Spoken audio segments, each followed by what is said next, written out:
Hello, everyone. Let me just give a few seconds for the music to just fade off into the distance as it fades out like a nice Terrence Malick sunset.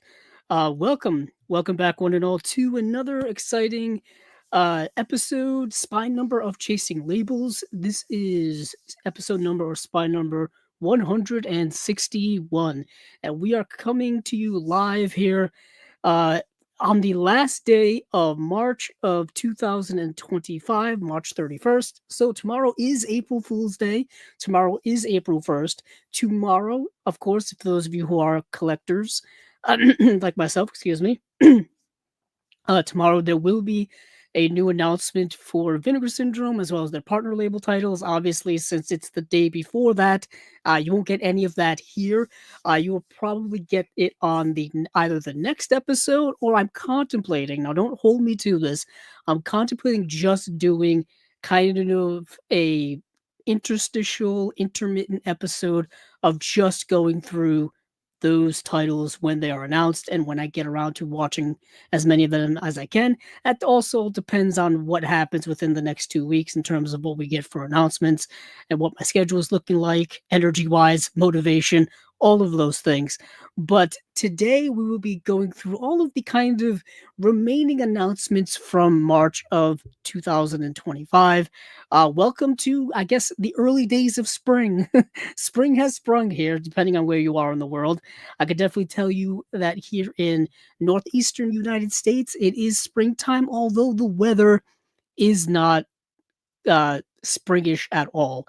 But before we get into all of the stuff that I'll be getting into, I did pick up a couple of interesting things over the last little while. There was a Warner Archive sale. There was a Warner Archive sale on moviezing.com. Now, moviezing.com is not a site that we talk about a lot here on Chasing Labels. It's not a site that I think many people use, or many people may not be aware of it, but you can find some deals on moviezing.com. That's movie, and I think it's ZYNG.com. I think that's how you spell it, moviezing, and I bought from there before. But sometimes, occasionally, they will have Warner Archive sales. And they'll be similar to the old Warner Archive sales they used to get on the WBshop.com. The now defunct WBshop.com, there's a new WB shop, but they don't sell things like the old one did. They sell mostly merchandise for a lot of the WB properties, like current TV shows, like things that are on HBO, like House of the Dragon, Game of Thrones. They sell things for like Ted Lasso, like you can buy stuff from that show, which is coming back actually, coincidentally. But moviezing.com is kind of adopting their old style of the 4 for $44 sale when it comes to Warner Archive. Now, moviezing.com recently had a sale for 4 titles for $49. Not quite as sweet as the old four titles for $44, but you make do with what you can in this day and age. So I picked up 4 titles, and these just came in the mail recently. So luckily they came here in time. And these are all titles that I have had on DVD before. So they're on DVD, and I've wanted to upgrade them in my collection over the last few years, but they've never really quite fallen into the price range that I personally have for Warner Archive titles. For me, I like to get the Warner Archive titles for a specific amount of money, and sometimes that, they don't fall into that category, especially now with them not being available on the WBshop.com website. You're basically stuck with getting them for a rather premium price, which for me isn't quite the value, because for most of the time with Warner Archive, you're getting a movie that they've previously released on DVD, and you're getting a Warner Archive edition of it. And it's usually just porting over that movie and those special features, nothing new to really add to it, other than the fact that the transfers for Warner Archive titles have been notoriously fantastic for like the last 10 years. They've been really, really good. And I say that every single time we get an announcement from them, which we'll probably get one next month, I'm assuming. So I want to get in, just quickly go over what I got, and then we'll get into some other stuff. beforehand. I just want to make sure that I am indeed streaming and that everything is going well with the stream. For those of you who are listening audio wise, you do not care about what's going on with the stream whatsoever. It looks like we're good. Okay, just like it looks like we're good. I always like to double check these things, but yeah. So I got the movie Battleground, which is um, who directed the movie Battleground? I think it's a William Wellman film. Yeah, Battleground is a William Wellman film. I had this DVD for years, so now upgrading to the Blu-ray. It's a World War II film. Believe it was made afterwards, made in 1949. This is a really great World War II film, like kind of underrated, and I would highly recommend people check this out. This is really really good. Then I've got what else do I have here? Oh, another World War II film. They Were Expendable. This is the John Ford film, starring John Wayne, of course, and Robert Montgomery. Donna Reed is in this film as well, and this is another World War II film. If there's one thing with um, John Wayne is that he did westerns and military movies. Not all of his career was encompassing those things, but a lot of his career did. At least his more well-known stuff. And of course, this is one of his many collaborations with John Ford. I've had the DVD for years, so finally upgrading to the Blu-ray. And then I've got another John Ford, John Wayne team up here, and this is She Wore a Yellow Ribbon. An underrated film, I think, in his catalog, in my opinion. Maybe not underrated, maybe just to me. But She Wore a Yellow Ribbon at one of his Civil War films, actually, starring John Wayne, Joanne Drew, John Agar, Ben Johnson, Harry Carey Jr., and She Wore a Yellow Ribbon. I remember watching a documentary about John Milius, and John Milius talking about how much he loved this movie, and how kind of inspiring it was to him. So that's She Wore a Yellow Ribbon. And then last but certainly not least is a western. And this is a Jimmy Stewart western starring like I said, Jimmy Stewart western directed by Anthony Mann, also starring Janet Leigh, Robert Ryan, and Ralph Meeker. This is one of the several collaborations that Jimmy Stewart did with um, Anthony Mann after World War II, one of the several westerns they did together. And I've had this DVD for a long time, and I've been looking to upgrade it because I want to upgrade all of the Anthony Mann stuff I have um to Blu-ray. Winchester 73 just came out from Criterion. That got a 4K release, and I really need to get that. I almost bought it during the flash sale that Criterion just had, and I should have, but I didn't, and I regret it. So now I think I have to wait until the Barnes and Noble sale in July, or maybe not. My birthday is in June, so maybe I'll get that for my birthday, or maybe I'll get it sooner than that. It really all depends on how sick I get of looking at the DVD on my shelf for Winchester 73. But I no longer have to look at the Naked Spur on my shelf on DVD because I have the Blu-ray. A really good Western starring Jimmy Stewart. I was a skeptic when it came to Jimmy Western Stewart's back in the day. But they've grown on me significantly over the years. Other things that I got recently, I don't know if I showed this off last time. Maybe I did, maybe I didn't. But please bear with me if I'm doing it again. I went to my local Walmart, and just by luck of the draw, really, I was able to get some recent new releases from them while I was there, and that is, let me just put these in actual order here. Kill Bill Volume 1 got a 4K UHD release recently. Unfortunately, I heard that this is not such a great transfer. I heard mostly the reason being is that it's more of an up conversion from the HD Blu-ray to the 4K, and they didn't really go back and give it the necessary, remastering and reconstruction that it probably needed. Granted, the film isn't old; these aren't old films, but they still probably needed the work to be put in them. I heard that Kill Bill Volume 2, though, does look much better than Volume 1 on 4K UHD, so I got them both. I wanted to get Jackie Brown. To be honest, I wanted Jackie Brown more than I wanted either of the Kill Bill movies, because Jackie Brown for me is one of my favorite Tarantino films, and I would probably rank Jackie Brown ahead of either Kill Bills. Maybe that's a bit of a hot take. Not quite sure. But they didn't have it. Oh, they had one copy left, but it was kind of destroyed within its little plastic case, and I wasn't going to pay for a destroyed copy. But last but certainly not least is one of my favorite films from last year, and that is Robert Eggers' film Nosferatu. This is already out in 4K. I feel like I was just talking about this on the podcast when it came out with all of you listening. And I know several of you had gone to the movie theater to see it at the time because it had just come out.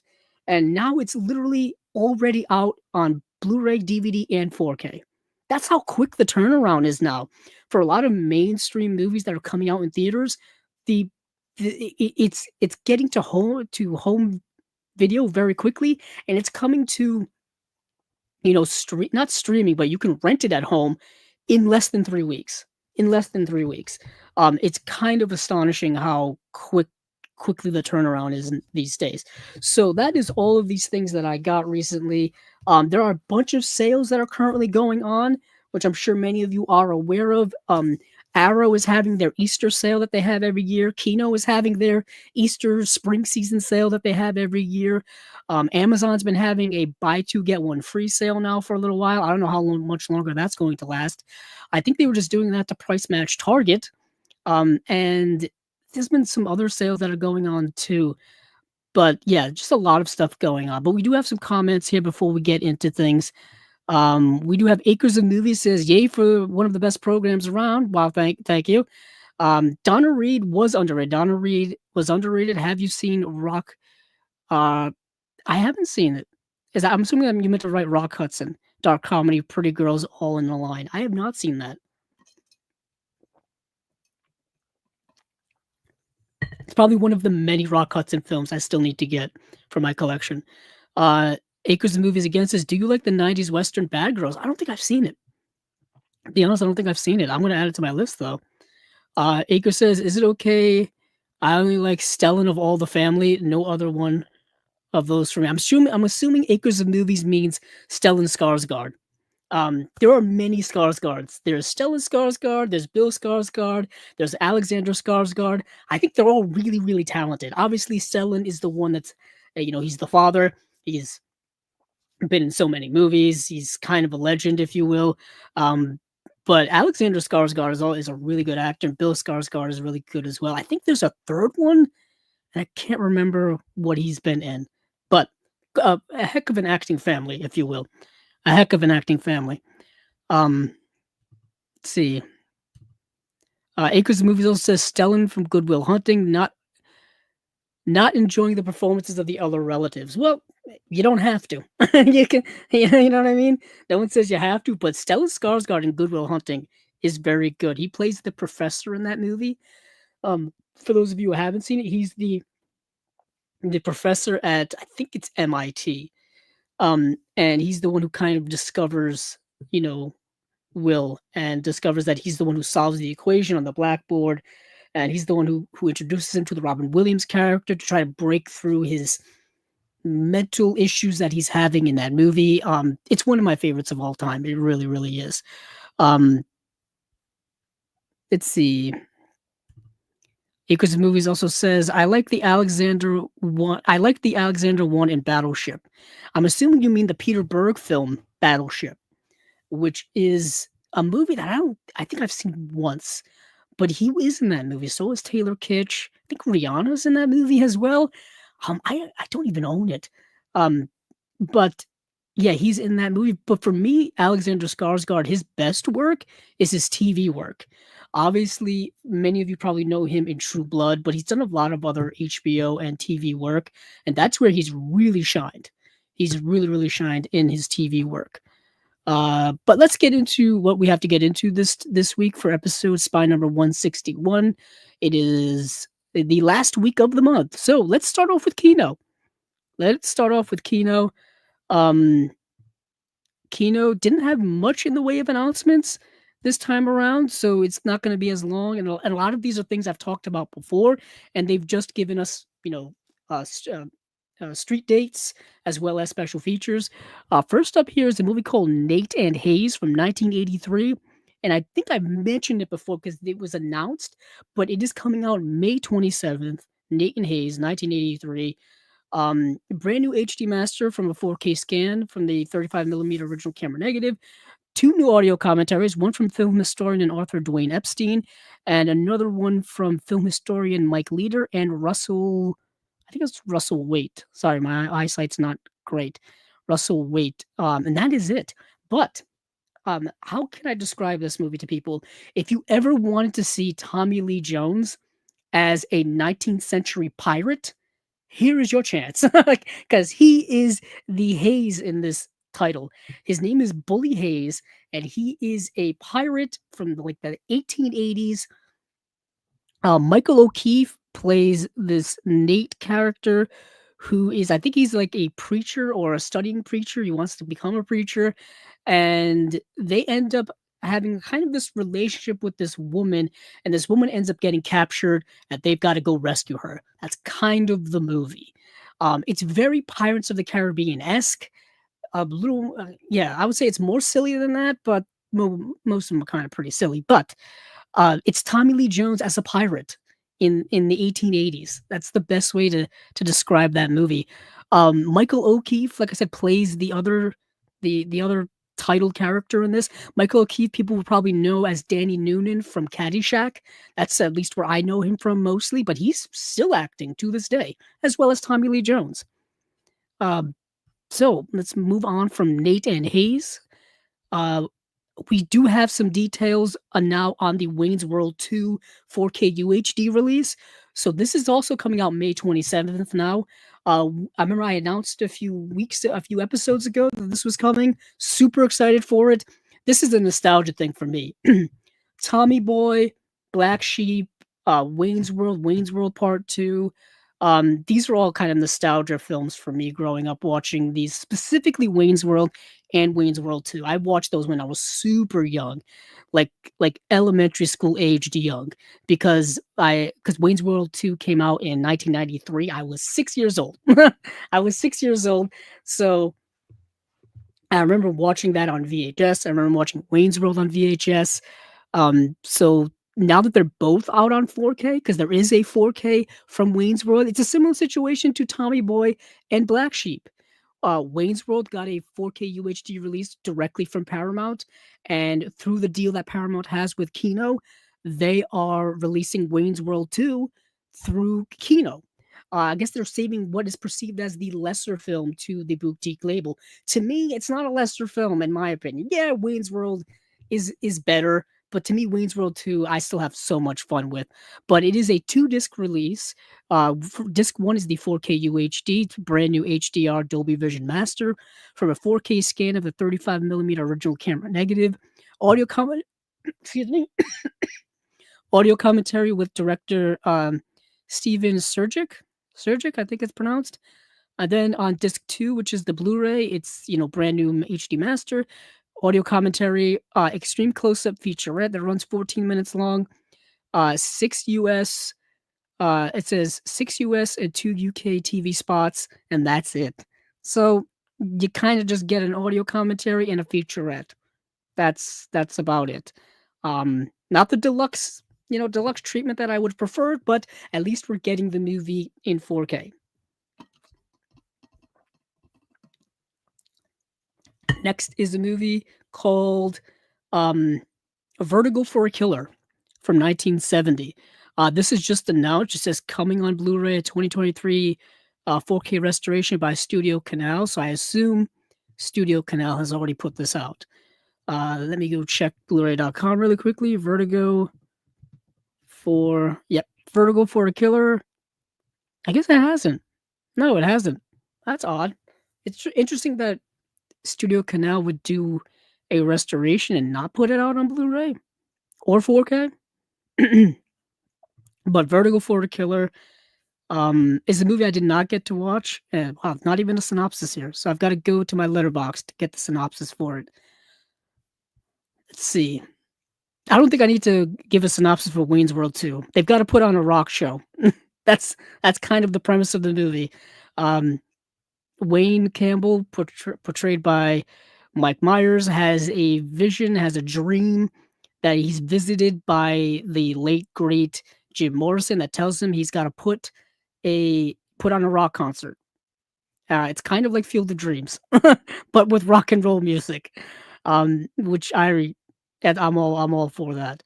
Let me see, where am I going? Yeah, going to my watch list. Let's see. Vertigo for a Killer. Jean-Pierre Desan Desagnat ver oh boy. Jean-Pierre Desagnat's Vertige pour un tueur involves Mark as hood hunted down involves Mark as a hood hunted down by his boss when he fails to execute a man who happens to be his friend. He is hidden by a woman whose husband has murdered his business associate and wants Mark to take the rap for the crime. Sounds very noir-esque. Sounds very neo-noirish. It is 1970. It is a French film. Sounds like there's some twists and turns, wheelings and dealings, backstabbings going on here. So I'm curious about it. That's something I want to keep under my radar. I could not find this to stream anywhere. I couldn't rent it anywhere. Couldn't find it anywhere online at all. So the only way to see it would be through disc. So Vertigo for a Killer is the movie. Um, yeah, that is it. So moving on from there is a movie called Dead Again. Dead Again, it says coming soon on 4K UHD, brand new HDR master. Dead Again from 1991. This is a movie starring Kenneth Branagh and directed by Kenneth Branagh and starring Emma Thompson, Andy Garcia, Wayne Knight, and Robin Williams are all in the film. And it's produced by Sidney Pollack. And let me see what the premise is for this. Because that's another twisty turny type of movie, and it's kind of tough to nail the plot without getting a nice concise synopsis that these websites host for me, or for us really. So Dead Again. In 1949, composer Roman Strauss is executed for the murder of his wife. In 1990s Los Angeles, a detective comes across a mute amnesiac woman who is somehow linked to the Strauss murder. Yeah, so what you get in this movie is you've got kind of these flashbacks to this 1949 murder case, and then you got like 1990s people kind of unearthing it, kind of discovering it, and their connections to it. I won't say anything else other than that because there is a mystery at the center of this. It's an okay movie. It's not great. It's not bad. It's a little too heady. I don't know why. It's a little kind of over serious in many ways, especially with his music cues. Like it's really amping up the drama. It's a very much a melodramatic film. It's a melodrama from 1991.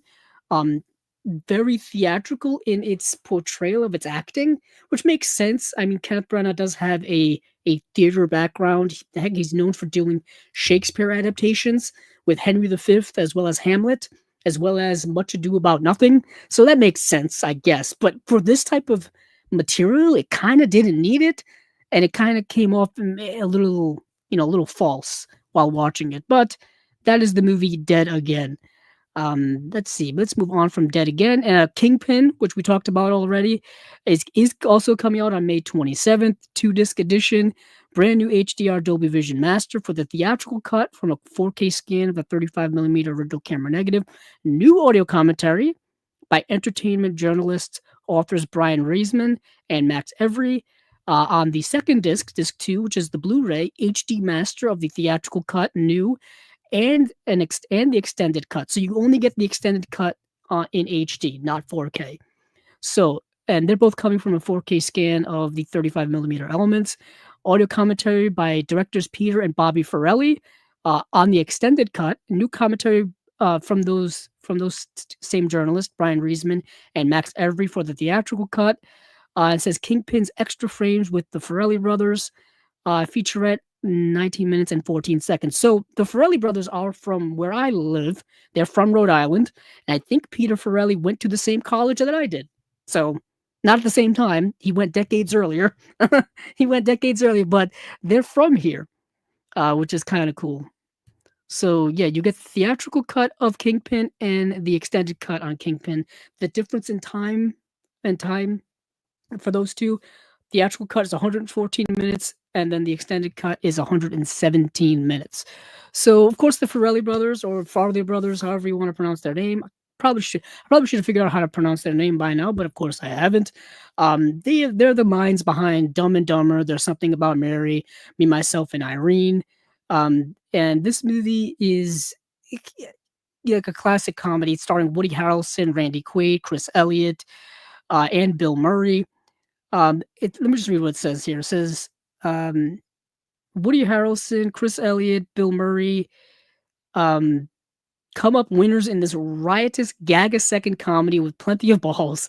Harrelson is Roy Munson, a pro bowler who seems destined for greatness or as close to greatness as a bowler can get. But after a run-in with angry competitors, Roy finds himself sadder, wiser, and minus his bowling hand. Years later, he meets the naive Ishmael, who is and Randy Quaid and Amish bowling whiz. Together, they set out for $1 million tournament in Reno.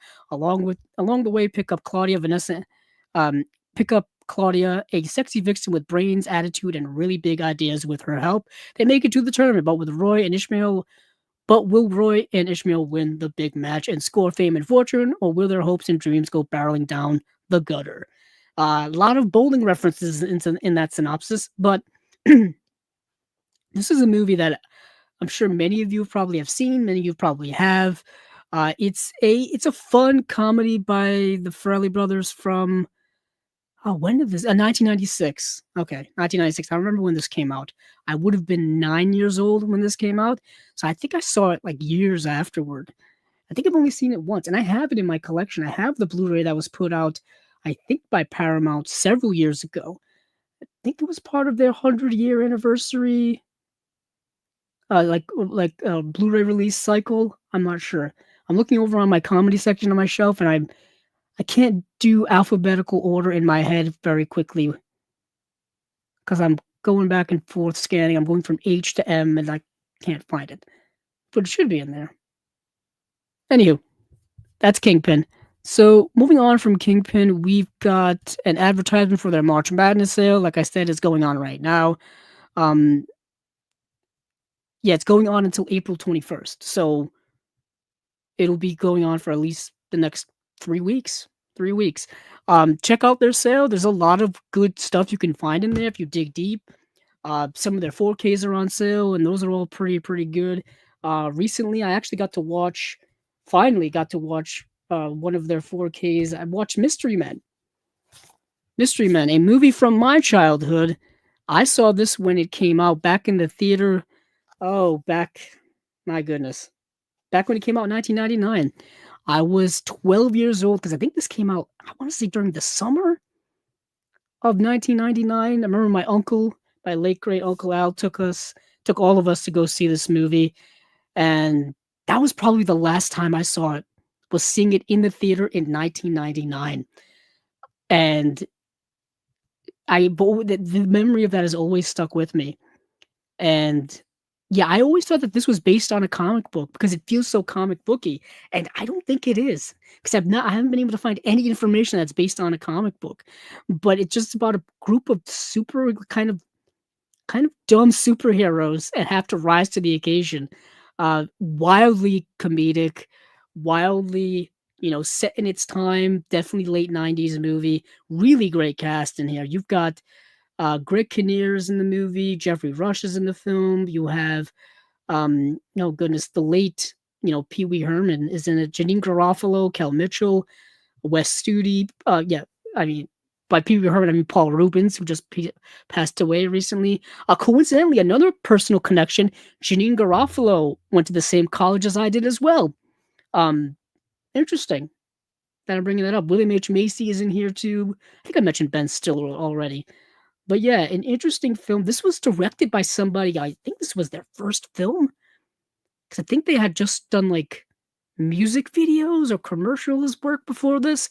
Either way, this movie took a few years to get into production. Went through a lot of different drafts when it came to the screenplay. And I think they even were working on the screenplay while they were making the movie, coincidentally. But this Blu-ray looks really good. A lot of good special features on here too. That's just me going off on a sidetrack here because I finally got to watch my copy of that recently. But we do have some comments here. Let's see, where did I fall off?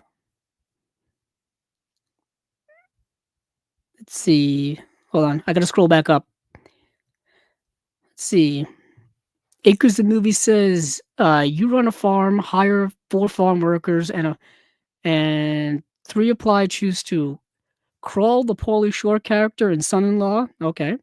Kirstie Alley character in for Richard or Poorer. Hugh Grant. Did you hear about Morgan's? Um, I'm gonna go with Pauly Shore because he's got experience working at a farm, and he also you saw him improve on working on a farm as well in Son-in-Law.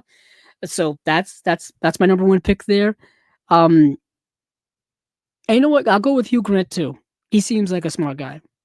Go with yeah, Pauly Shore and Hugh Grant are gonna work on my farm. Next, Acres of Movie says, "Who played pirates better for you, Walter Matthau or Tommy Lee Jones?" Nathan Hayes was a fun movie, not on cable often. This was actually the first time I'd heard about it, so I had never heard about it until recently when it was announced. To me, Tommy Lee Jones looked incredibly great as a pirate. Completely absurdly great because he was like his beard and his hair was perfectly well done. His clothes were clean, and he was wearing a lot of white, like period piece clothing. And I'm like, this doesn't make any sense for a pirate at this time to look this good. But he did. He looked dashing. Dashing. He was giving Errol Flynn vibes from Captain Blood era of Errol Flynn back in the day. I think that's what they were going for.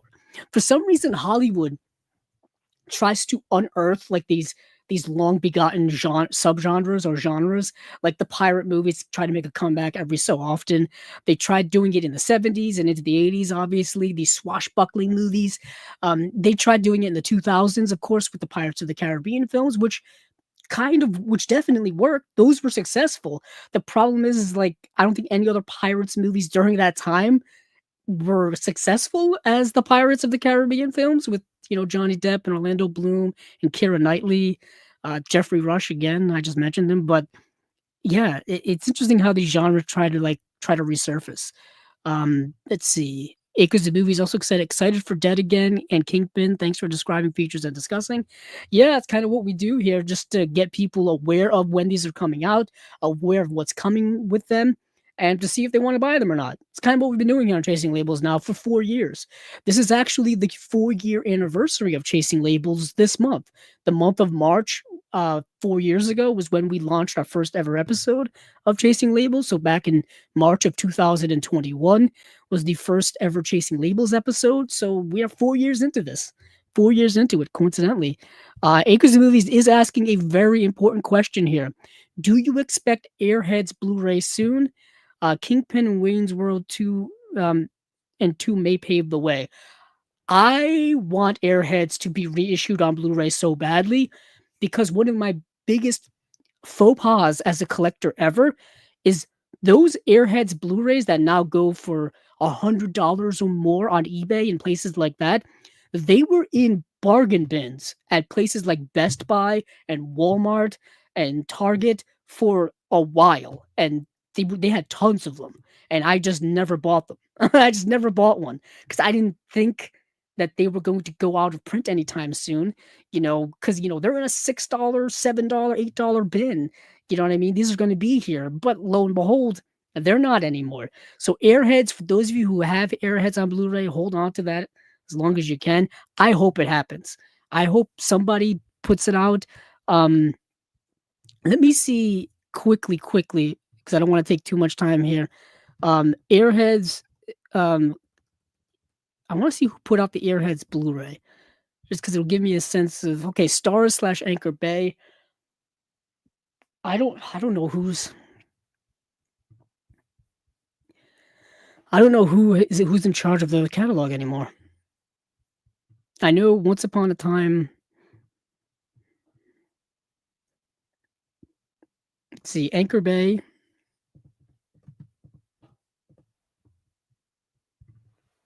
See, Anchor Bay Entertainment. Excuse me, is still around. They're not defunct yet, as so many companies are. Interesting. Yeah, they're still around. So I don't know.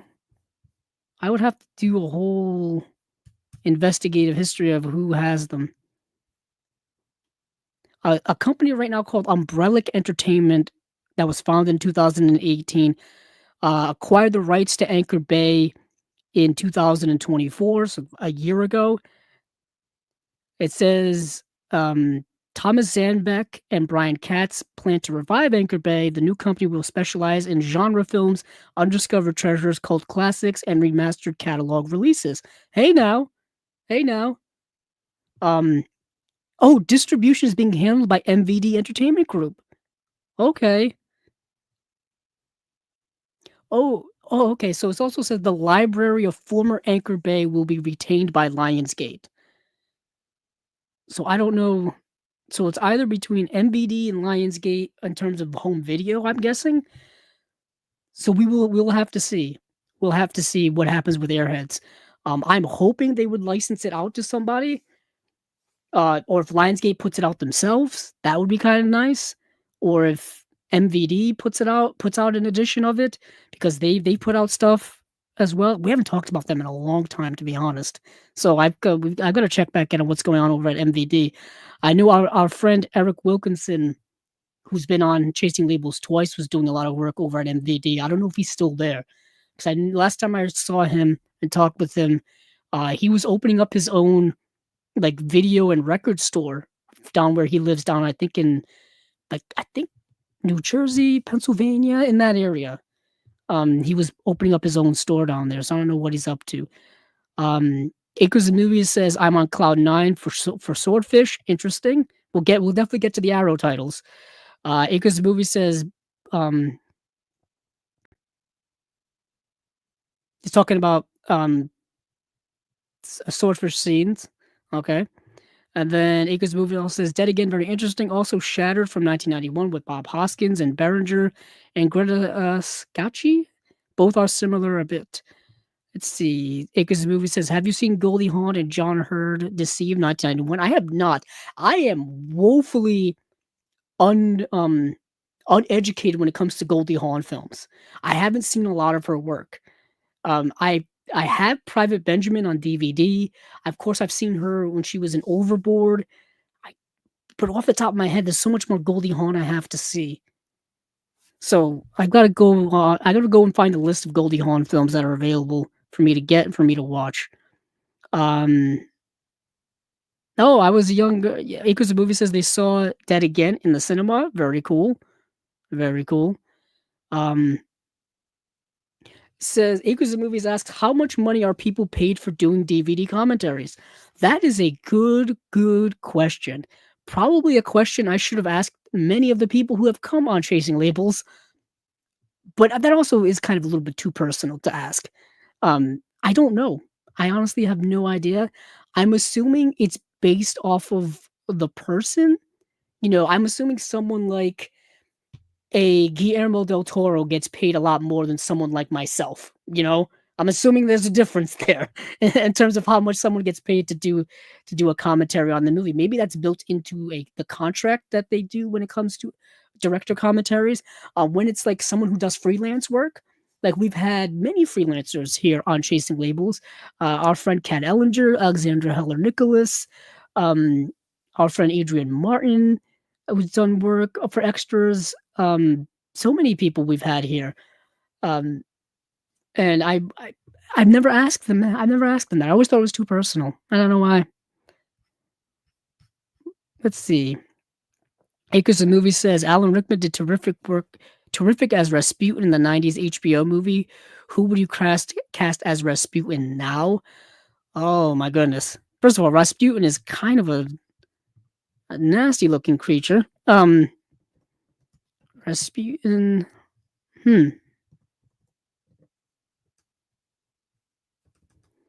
I almost feel like you've got to get somebody. I don't know.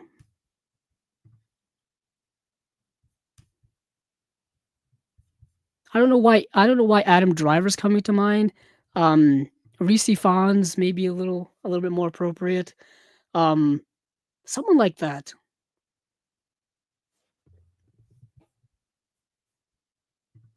Let's see what else we've got here in terms of comments. Let's see. Acres of Movie says, have you heard of Map of the Human Heart is going to get a special edition anytime soon? Do you like that one? I haven't seen it. Acres of Movies, you always bring up movies I've never seen. Happy anniversary. I have watched many programs and only started recently. Awesome shows. Thank you very much. Always appreciate any support we can get here on Chasing Labels Land. Um, yeah, I want Acres the movie says I want Airheads with a commentary or features with Buscemi and other two. That would be nice. Um, I'm sure they would be down for it. Recently, when Brendan Fraser when Brendan Fraser was doing the press tour for The Whale, he sat down with Adam Sandler and they talked about when they were making Airheads, and I thought it was a very nice conversation they had. They had nothing but glowing and just like very heartfelt, very positive things about that. They talked about like working with Chris Farley. They talked about working on the movie, and they talked about just kind of reminiscing about certain memories of making of it. I would want that as a special feature in general. Granted, I could probably look it up on YouTube, but still, it'd be cool to have. Um, Let's see. Acres of Movie says movies with Nina or Casey Simasco are usually good. I highly recommend 1999 John Sayles movie Limbo with him and Strathairn and Mastrio Antonio and Christopherson. Rest in peace, Christopherson. Yeah, I've been in a John Sayles mood lately. I still have these around me. Recently on our episode of the Unwatched Pile, I watched City of Hope, which is another John Sayles film, and absolutely thought it was fantastic.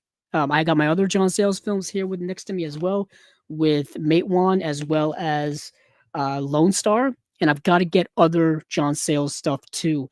I really want to get Eight Man Out. But I'm kind of hoping there's a better edition of that coming out. I don't know if that's going to happen. As we mentioned on the Unwatched Pile with our good friend Celeste Lacabra, there is a rumor that Brother from Another Planet is going to get a release from Criterion. That would be awesome because that movie, I think, desperately needs a really, really good release. That would be fantastic. But I'm always up for more John Sayles. Um, Acres the movie says you are a detective of physical media and special editions. Well, it is my passion. It is my passion. I've been collecting movies kind of my entire life, starting as a kid with VHS tapes, obviously moving to DVDs when DVDs came around, transitioning to Blu-rays, and now in the Blu-ray 4K market. So I've been collecting since I was a little kid. You know, when I was a little kid, I wanted to essentially do what I'm doing now, which is collecting everything I want from certain like have collections within collections. You know what I mean? Like be super minute and niche about it. Be very, kind of tailor made to my thing. But okay, that's thanks regarding Rasputin. Um a darts version of Kingpin. Acres the movie asks for that. Darts is actually very exciting. I don't know if anybody has been on like Instagram Reels or TikTok and seen like clips of the darts tournaments or darts like events or championships. The crowd goes crazy at those things.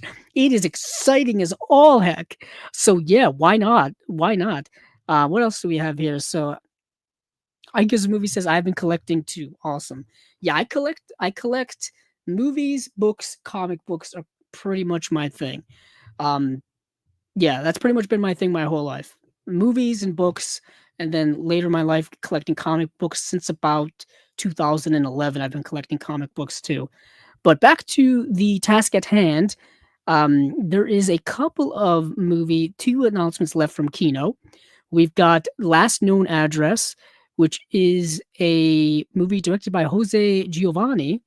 This is a film I actually watched last night. Very good film.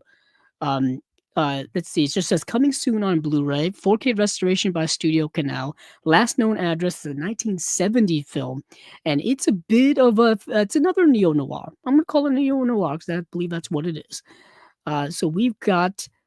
Let's see. Let me get the description for Last Known Address.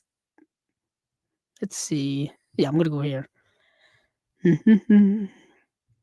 Let's see. So Marceau Leonetti, a competent and energetic officer, stops by chance the son of an influential lawyer driving under the influence of alcohol. Excuse me. A few months later, the lawyer falsely accuses Leonetti as being violent and incompetent. As a result, Marceau is transferred to a small police station where he meets young and beautiful Jean. or Jean. Soon they are faced with a tough investigation. So what happens is initially he's like he's like Simon Pegg's character in Hot Fuzz, where he's like, good cop, straight by the book, all this kinds of stuff, and people, I'm assuming, can't really stand him. So he ends up committing a faux pas of pulling over the son of a very rich, wealthy guy. And some months later, false accusations are made, and he gets basically put into someplace else, into a small town or whatever. But he gets called out of that small town to do an investigation about the police have a court case that they're doing where they've got a witness to take down like some big crime guy or whatever, but the witness has gone missing and they can't find him. So they want this Marceau Leonetti guy to find him. So he enlists the help of this woman who he helped out in another case, and now they're going to track down this guy, and that's the movie. It's a really good film. I really liked it a lot.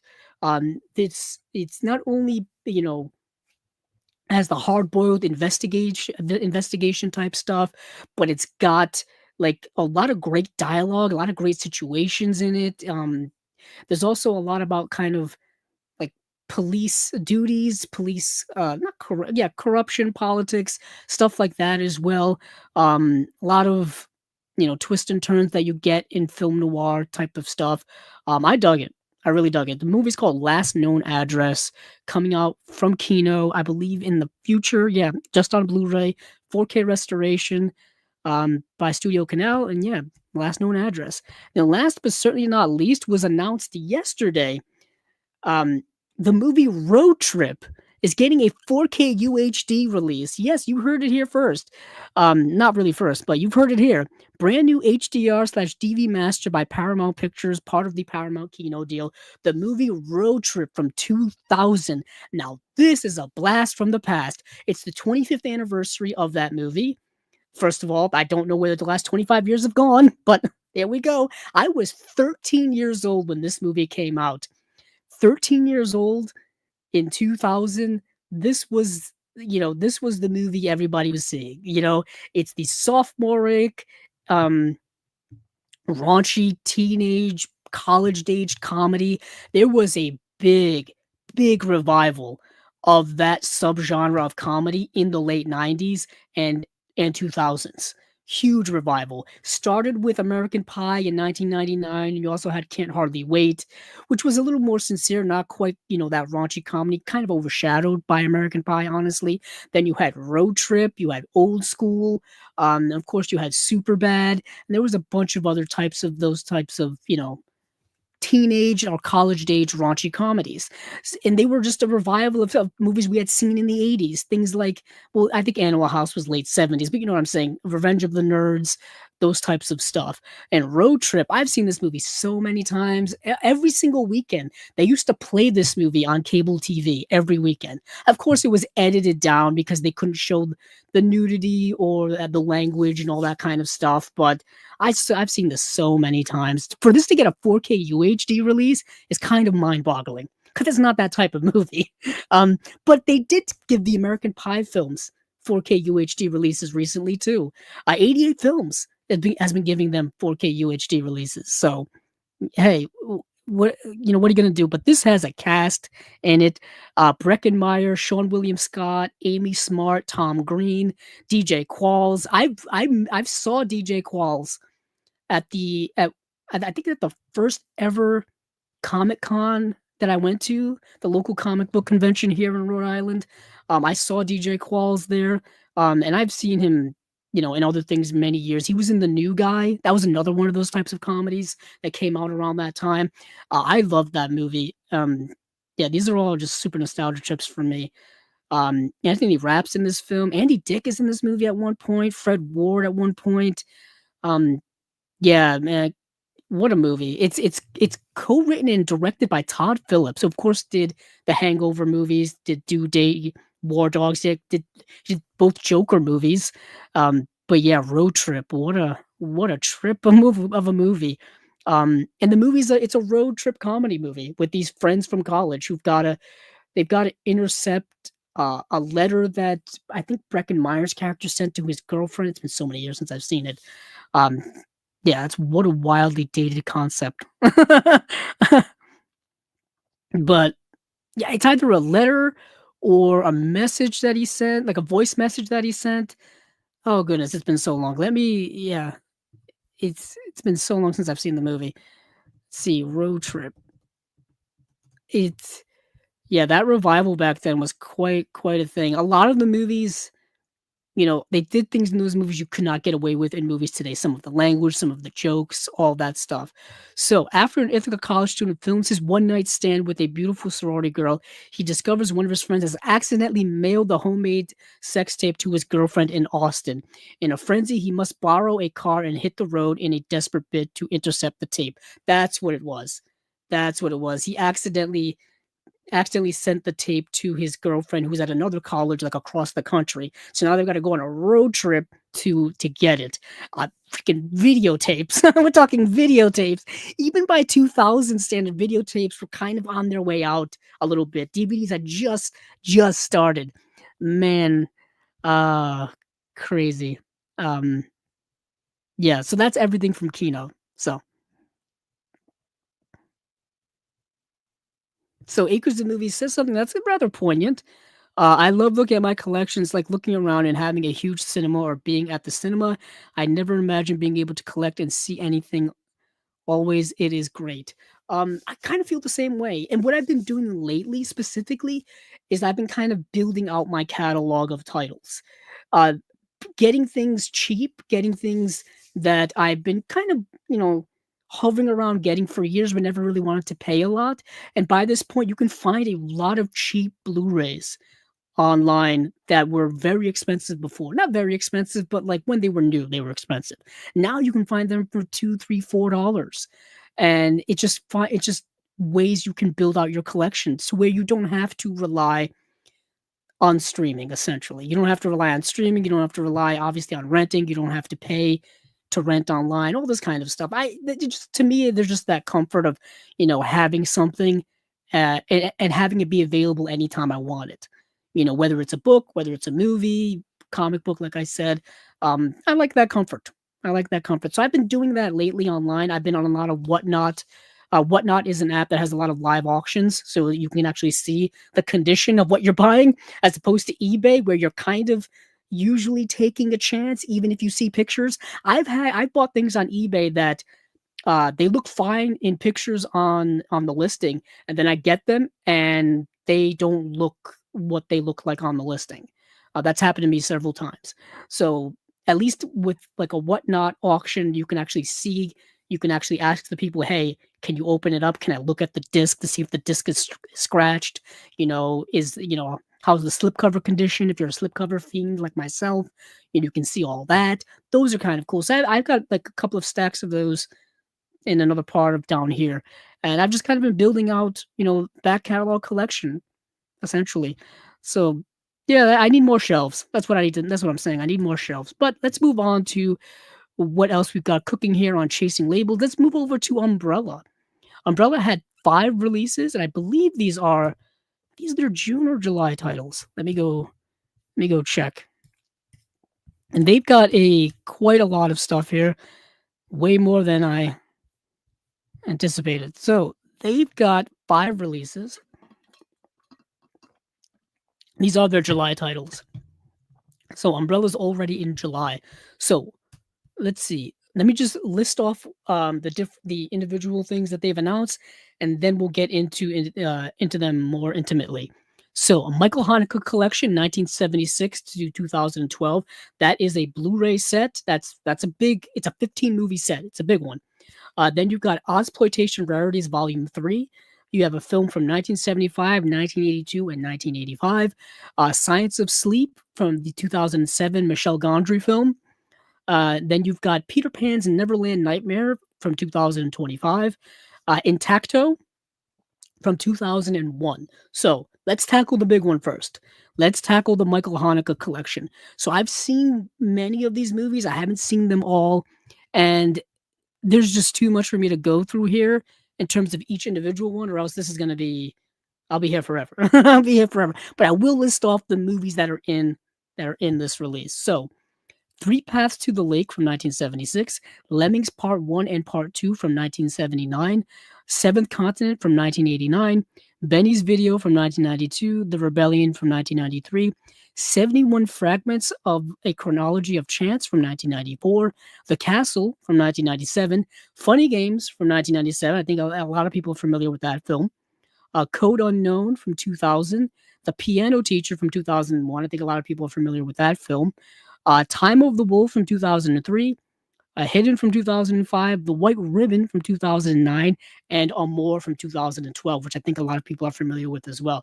That was a critical darling of that time. I believe it won Best Foreign Language Film at the Oscars for that year.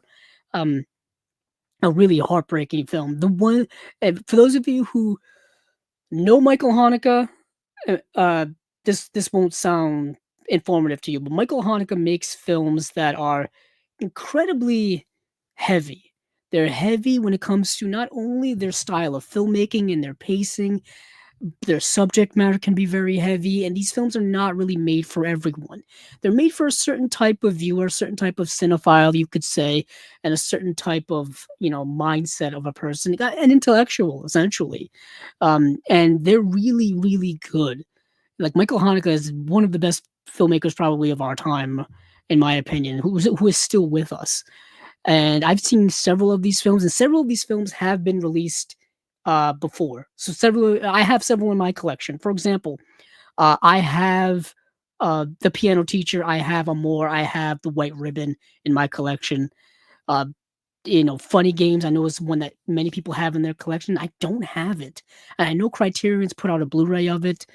And he also did a shot-for-shot remake of Funny Games too, an American version with English language actors. He's an Austrian filmmaker, so a lot of his films are in Austria, some are in France.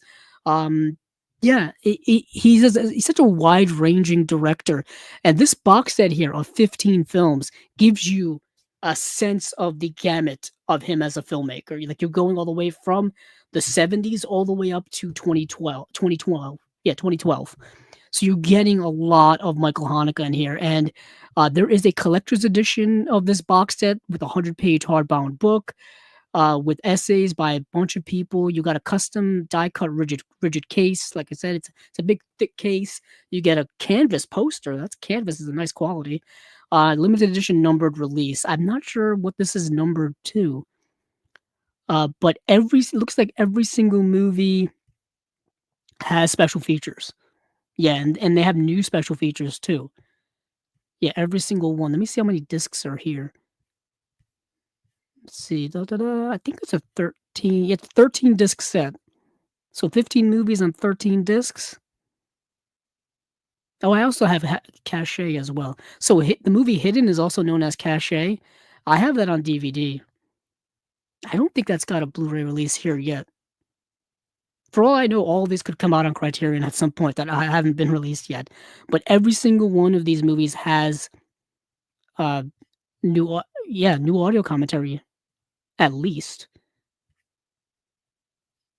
Even The White Ribbon has three new special features. The White Ribbon's a very good film. The White Ribbon, I believe, won the Palme d'Or when it came out, and that's a movie I thought about for years, and it stuck with me for a long time. That's the one thing also with Michael Haneke films, they tend to stay with you. They really get under your skin, and they really leave a lasting impact. He's one of those types of directors, but very much so. He's a daunting director. I don't dive into his work a lot because it's challenging. It's very challenging. I know Criterion put out a Michael Haneke box set of some of his work, and I had to watch all of them, or as many as I could find for chasing labels. And afterward, I was so exhausted, so exhausted by just watching a couple of them. Just watching one of them makes me exhausted. Like, after you watch a Michael Haneke film, you've got to take the rest of the night off. You can't follow it up with anything. You know what I mean? So yeah, that's my relationship with Michael Haneke, and this box set is massive. Um, yeah, this box set is massive. Let's see, where am I? Yeah, so let's move on from there. I don't wanna get into like I said, I'll if you want to check out all of those special features, go to shop.umbrellaent.com.au. That is shop.umbrellaent.com.au. Excuse me. But the Ozploitation Rarities Volume 3 is interesting. Hold on. I do wanna check one thing. So the Michael Haneke set, yeah, the standard is out of stock, but the collector's edition, which is the more expensive one, is still in stock. Or, you could always buy these movies individually, try to track them down as well. However you wanna collect. But Ozploitation Rarities, here we go. So, we've got 3 films in this box box set. We've got Scobie Malone from 1975, Goodbye Paradise from 1982, and The Empty Beach from 1985. Newly restored in glorious high definition, these are hard-boiled thrillers. Swap the Outback horrors swap the Outback horrors and grindhouse excess of previous volumes for sun-soaked corruption, political intrigue, and down and dirty detective work. From Bondi to Brisbane, these gripping neo-noir thrillers paint a uniquely Australian vision of crime and deception, restored and packed with special features. Exploitation Rarities Volume 3 is an essential addition for fans of down under noir, hard-boiled mystery, and classic Australian cinema. Um, yeah, I really wish I had gotten to see these movies. I watched one of them. I did get to see one of them. I got to see The Empty Beach. Yes. So let me just talk about The Empty Beach very quickly. Let's see. Where are you, Empty Beach? That's not where I want to go. Speaking of Australian films, our friend John Matthews, from Australia, is currently working on his new label, and I believe he's been showing stuff off on the Instagram and the Facebook page of stuff that they've been doing, and I think it's called New Wave. Let's see, yeah, New Wave Video, and they already have their first title in the works. So New Wave Video is going to be a new label that we will be talking about here on Chasing Labels when it indeed is announced. Yeah, they already announced an original. Yeah, this says here on their Facebook page, an original 16mm negative has just arrived from Japan. More details will be shared soon. So that's New Wave Video from Australia. So back to Ozploitation Rarities, back to The Empty Beach. Let's see. Empty Beach from 1985. Let's see. So, before shady businessman John Singer disappeared off Bondi Beach, his name meant money, big and small, clean and dirty, a man absorbed in a world of greed and dishonesty. Singer's widow, Marlon, yeah, was that Marion? No, it says Marlon. Marlon believes he's still alive, and she employs the investigative skills of the rough, no-nonsense private eye Cliff Hardy, portrayed by Brian Brown, to find him. Battered and bruised, Hardy battles through the filth of corruption and the stench of political blackmail. He comes face to face with the crime bosses who feed off human misery and eliminate their rivals without thinking twice.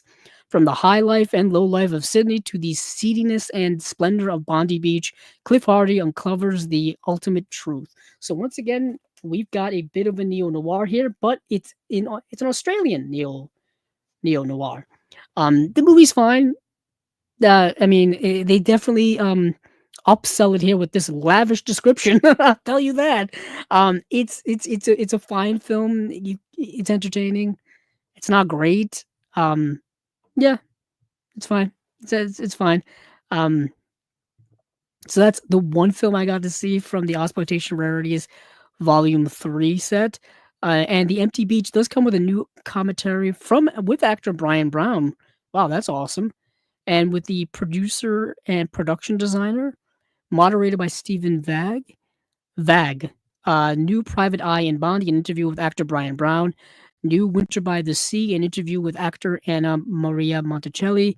And then you got, wow, new, it says these are all new. All of these, wow. New Dead Quick, a documentary on Arthur Peter Chorus.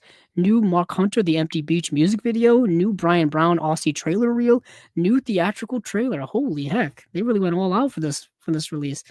So I didn't get to see the other ones, Goodbye Paradise or Scobie Malone. Uh, but I'm pretty sure they're probably in the same vein, in the same quality of that. I won't read. They're huge, massive paragraphs of descriptions here for these movies. All I will say is that this also does come in a collector's edition and a standard edition.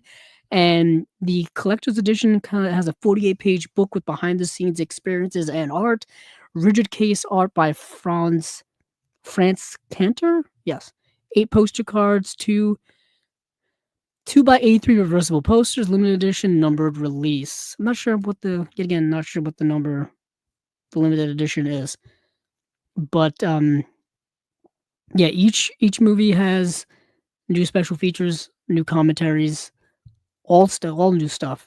Really cool, really cool. So moving along in the sense of timing, let's see what else we've got here. Um, yeah, The Science of Sleep, the Michelle Gondry film. I've been wanting to see this movie for many years. I remember when I first got Netflix back in 2011. The Science of Sleep was on there. And I remember adding it to my watch list and never watching it, and it probably got taken off, so long ago. Because that's the thing with Netflix and streaming is that things come and go. They come and go. Oh, what used to be nice is on Netflix, they used to tell you when things were leaving. Now they don't really do that too often. They used to do that all the time. Maybe they just don't want people to know when things are leaving there. But I remember The Science of Sleep being on there, and I wanted to see it because I've always been a fan of Michel Gondry's work. Oh, heck, I've got one of his works right here. I've got uh, probably his most well-known work is The Eternal Sunshine of the Spotless Mind. I've got the Blu-ray here, and I have the DVD inside of it as well. I really need to get the 4K that Kino put out because I really, really need to upgrade this movie because this movie is astonishing. Jim Carrey, Kate Winslet, Kirsten Dunst, Mark Ruffalo, Elijah Wood. This is probably a modern masterwork. Probably one of the best movies of the last 25 years. I mean, I don't think that's too much of a stretch to say that.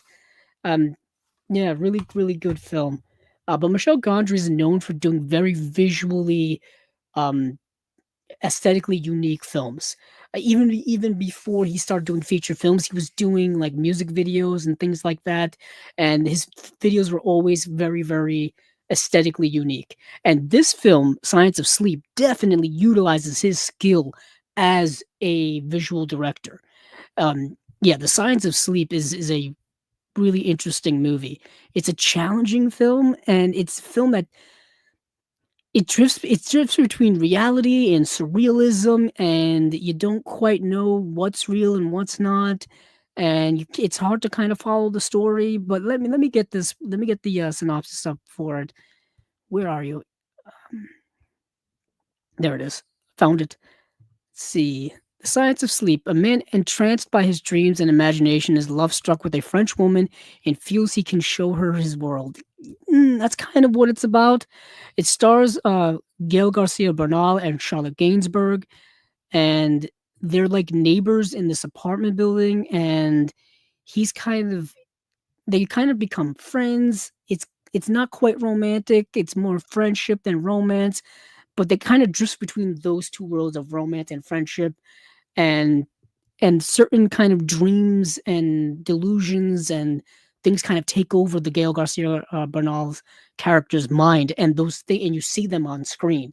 You kind of see these apparitions come to life, and it's visually stunning, visually stunning. Um, let's see. This is a much better description here. So, moving to Paris following the death of his father and to be closer to his mother, graphic designer Stéphane Meroux, Gael Garcia Bernal, meets his equally creative neighbor Stephanie, Charlotte Gainsbourg. Behind Stephanie's nervous shyness is a world of imagination and fantasy infused with surrealism, wonder, and strange beauty. But how can he explain this to his neighbor? Yeah, it's an interesting film about internalizing emotions, insecurities, um, bottled emotions, stuff like that. It's a really interesting movie. I don't believe it's gotten a release here yet, at least not on Blu-ray. Yeah, not on Blu-ray, not here in Region A land. I don't even think yeah, that doesn't even have a Blu-ray in the UK either. It's got a release in France. It's got a release, I think, in South Korea. I think that's South Korea, and then it's yeah, and then now it's getting a release in Australia with Umbrella. This is an interesting release, something to think about importing.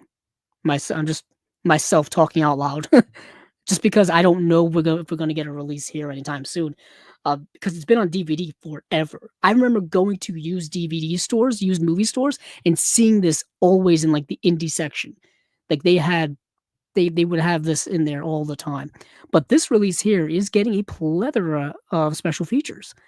It's getting a collector's edition that's got a 48-page book. It's got a custom die cut artwork rigid case, custom artwork slipcase by Clay Mann. I think that's the comic book artist Clay Mann. Disasterology mini calendar, A3 reversible poster, limited edition numbered release. There's an alternate cut of the movie. New audio commentary with author and filmmaker Gregory Ferris. New Dream Spaces artist Andrew Frost on the science of sleep. New Clayman making of art featurette. Then you've got an audio commentary with director Michelle Gondry, Charlotte Gainsbourg, Sasha Bordeaux, and Gail Garcia Bernal. If You Rescue Me, La Chanson des Chats featurette, Creatures de Rêve featurette, Allo featurette, Petit Cadeau Flippant featurette, Bonpon vs. Gondry featurette. Interesting. I don't have a lot of Michel Gondry's work in my collection. I've got to get more of his stuff. Such a, like I said, visually sumptuous director. But moving on from The Science of Sleep, and these are all coming out in July. I should probably reiterate that. I'm not going to waste my time with this one. So Peter Pan's Neverland Nightmare. I don't even want to click on this. So many of you probably know this by now, but many of the classic Disney characters are falling into the public domain. Their original kind of entities are falling in the public domain. So Winnie the Pooh, the original Mickey Mouse, and then now Peter Pan is falling into the public domain. So what people are doing, or what this director, this company, they're doing, they're making really, really bad B-movie horror films, slasher films with these characters, and that's the gimmick. That's the gimmick. And here's the one for Peter Pan. The reason why I'm not wasting time on this is because I saw the first Winnie the Pooh one of this. Was it called Blood and Honey? And it was so bad that I think it was the worst movie I saw the year it came out. And so I didn't bother seeing the sequel, because they made a sequel to that, and now they're making another one. Now, I'm pretty sure they're going to be doing it for whatever other character comes into the public domain too. So that's Peter Pan's Neverland Nightmare. If you want to check out the movie, check out the movie. I think it's coming out now in somewhere. I don't know. But yeah, so let me move on to Intacto from 2001. Intacto says, this movie has Max von Sydow. Here we go. So this provocative thriller features a powerhouse performance from cinematic legend Max von Sydow and Argentinian star Leonardo Sparaglia. With its striking visual style and pulse-pounding narrative, Intacto will leave you questioning the very nature of fate. When luck runs out, what remains? It says, what if luck could be bought, sold, or stolen? Would you risk it all to become the luckiest person in the world? Intacto is a chilling, mind-bending journey through a shadowy realm where luck is the ultimate commodity and no one escapes unscathed. Your gift is not strong enough. Directed by Juan Carlos Fresnadillo. And yeah, I got to see this movie, and it's an interesting film, and I really want to see it in the better quality than I saw it in, because there's a lot of interesting ideas behind this. And this is part of like the Spanish thrillers, like with Time Crimes and Thesis. I think those two movies are better than this one, although this one's kind of on the same wavelength, and I need to see this again to kind of give it more of its due. I was kind of, I wasn't seeing it in the best quality. I don't even think I was watching it in the right aspect ratio, and that always bothers me. But I need to see this movie again because it's dealing with this idea of luck and what happens if like luck is transferable. Like if you have the ability to basically steal someone's luck, and in this case, um, someone had all of their luck stolen from them, and now he's trying to get revenge on the Max von Sydow character that did it. And he's trying to find like the luckiest person in the world so that he can play Russian roulette with Max von Sydow and win. Like that's kind of the general premise of the movie. Yeah, that's what I got from it. But special features wise, collector's edition, 48-page book. They love that 48 number. New essay by Shelley Rowan Legg. Custom designed rigid case. Custom slip case designed by Chris Malbon, also known as Melbs. That's a cool nickname. A3 reversible poster, limited edition numbered release. New interview with co-writer Andre M. Kopel by the Projection Booth's Mike White. That's an audio only special feature.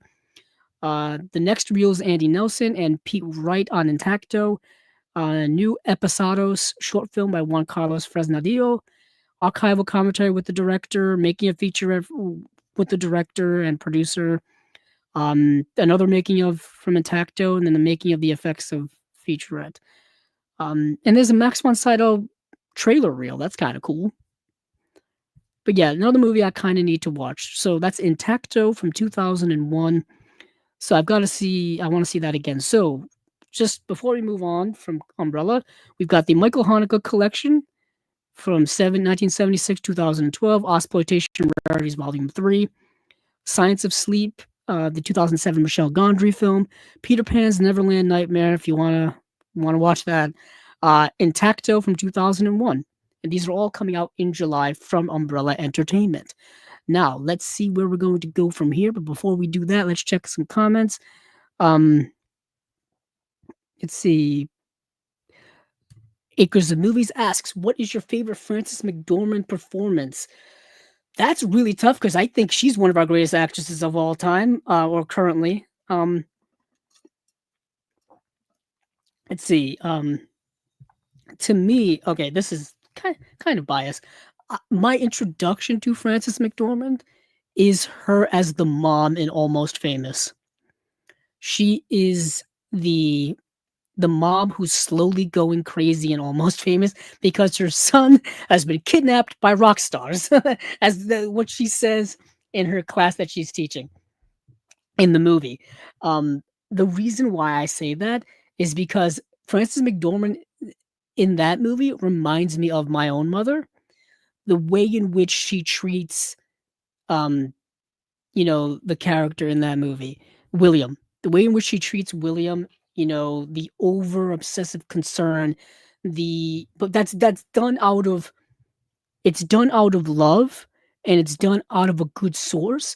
But the overprotective parents can be too much. You know what I mean? They can be so positive that you can end up being negative. And in a way in which that's kind of how she comes off of in that movie, but it's done outside. It's done in the sense of being protective, being loving, being caring, which is better than the opposite. You know what I mean? But I love her in that movie. She's a powerhouse actress. She's really good in so many films that she's been in. Obviously, the big roles that people know her from: Fargo, um, Three Billboards Outside Ebbing, Missouri. She's really good in Nomadland. She's really good in. I really love the movie Nomadland. I know a lot of people I think have turned negative on that film, but I really still love it. I think Chloe Zhao is a fantastic actor, fantastic director. Sorry, and I think she's one of the best working today, in my opinion. But that's just me. Let's see. Acres of Movies also says, wow, they have a Brian Brown commentary for that one, but they won't try to do one with him for FX. Yeah, I guess all depends on the company. What was it? Yeah, FX was Arrow, wasn't it? I think it was Arrow. Maybe they just didn't want to pay for it. And then Acres of Movies said, should Michelle Gondry make a new version of Something Wicked This Way Comes? I would love that. I would think that'd be cool. Something Wicked This Way Comes hasn't been adapted in decades. That was a book I had to read for summer reading in my sophomore year of high school. I remember that I think it was it sophomore year of high school or was it middle school? No, I don't remember. All I know is I have the book and I've read it. I've never seen the adaptation of it though. But let's see. Let me get rid of these here. Let's go to let's see. Let's go to Imprint really quickly. Yeah, let's go to Imprint. By really quickly, I mean probably gonna take our sweet time. But Imprint does have 3 announcements from their Imprint Asia line. Their Imprint Asia line, puts out some really cool stuff, and these are some pretty cool movies. So you have The Lost Bladesman from 2011, you have Portrait in Crystal from 1983, and then you've got a box set of 3 movies. You've got the box set is called Shawshock Shaw Brothers Horror Collection Volume 1, 1976 to 1984. So they have 22 of their Imprint Asia releases so far, and I think they've only come up with this last 2 years, 3 years, something like that. So, The Lost Bladesman, let's start with that, why not? Um, yeah, it says, "Iconic martial arts superstar Donnie Yen stars in this historical martial arts epic from the directors of Infernal Affairs." That's a good headline right there because that's the way to get you in. So, ancient China is in turmoil. To unify the country, General Cao Cao, the real power behind the emperor, enlists the aid of the greatest warrior in the land, Guan. But when Guan's loyalty comes into question, he is deemed too great a threat to live and must face the forces sent to destroy him. So this is kind of based on the legendary true story of of these real life people. These people actually did exist. They did exist. Obviously, this is an adaptation. It's literally like almost 2,000 years later after these events occurred. This takes place during the Three Kingdoms era of Chinese history. This is around, like 2nd century AD. We're talking like the 200s here. We're talking like 1800 years ago. It's a while back. It's a while ago, people. So you got to give them a little license, artistic license when it comes to these types of adaptations. So you've got this